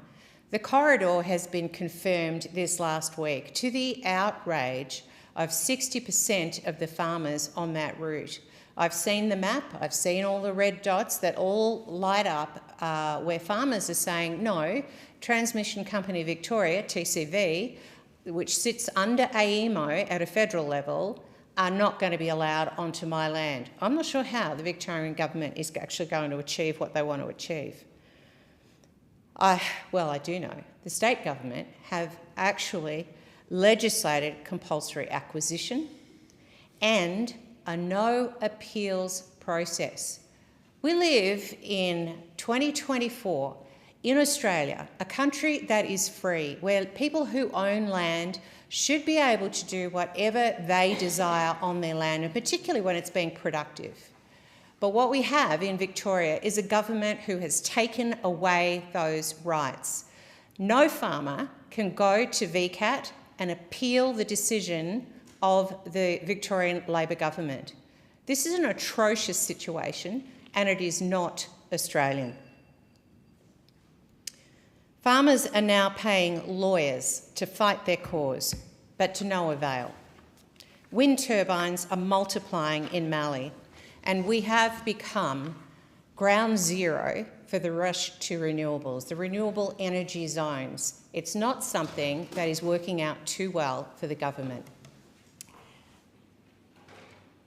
Sorry, I just had the member for Dunkley. Thank you, Deputy Speaker. Off the back of the excellent news over the weekend and today with the introduction of the free TAFE bill that a re-elected Albanese Labor government will legislate to guarantee 100,000 permanent fee-free TAFE positions each year and to also cut debt by 20%, I want to talk about young people. Firstly, it is fantastic that the average university student will have their HECS debt cut by $5,500 per person and won't have to start repaying it until they are earning at least $67,000. We all know the cost is a huge barrier to our young people getting an education. In my electorate of Dunkley, where many young people come from, low socioeconomic backgrounds, the thought of having to lock yourself into a course or degree can be daunting and off-putting, especially if there's a financial burden attached to these decisions. Free TAFE resolves this dilemma, ensuring that no financial barrier exists to young people who are unsure about what they want to do in life, but very keen to get a job, earn a living and have a career. The other week I visited Chisholm TAFE in Frankston with the Minister for Skills and Training, Andrew Giles, and we heard from nurses, dental and youth work students about how the biggest thing that entices these students to study at TAFE was accessibility by removing the cost barrier. And the great thing is, it's not just young people who are taking full advantage of free TAFE. It's also many older people who didn't get the opportunity to study and are now using the opportunity presented by the Labor government to reskill and upskill. Closer to home, there are so many great organisations in my electorate doing amazing work supporting young people. We need more youth and community services staff in our area to meet the demand. There is a lot of discussion also in the state of Victoria about the welfare of young people. I have worked with some of the most disadvantaged people in the southeast Victoria and nationally for over 30 years, particularly Frankston. From my experience, young people lose their way because of a range of factors. Sometimes these factors are out of their control, often experienced from a very young age. Family breakdown, family violence, a diagnosis of a learning disability, or one of these experienced on its own is enough. But for a growing number of young people, there is a combination of issues that result in their disconnection and disengagement from school, from family and community. In Dunkley, we have a plethora of organisations that are working incredibly hard to support our young people, including Headspace, YSAS, the Salvation Army and the Brotherhood of St Lawrence.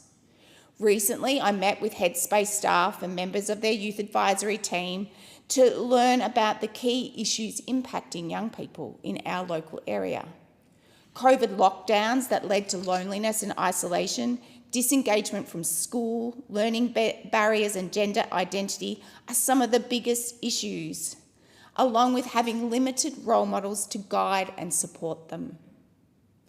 When I spoke to students studying youth work and community development at Chisholm TAFE in Frankston, a number of them shared they had experienced trauma, disadvantage and marginalisation and needed support and time to learn, a space where difference and diversity is embraced.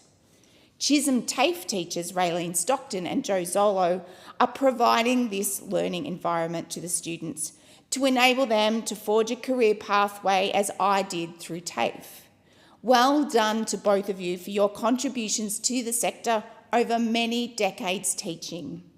Your support and the fact the courses they are studying are now free, thanks to the Labor government, means more people are getting opportunity to study and have the freedom to study because finance is not a barrier. Well done, Chisholm TAFE and Headspace and YSS, the Brotherhood of St Lawrence, and to all the teachers for the innovative and exceptional support you are providing to young people and those that want to support them in Dunkley. The question is that the motion be agreed to. All without opinion say aye. Contrary, no. The ayes have it. The Federation Chamber stands adjourned until 10:30, Monday the 18th of November 2024.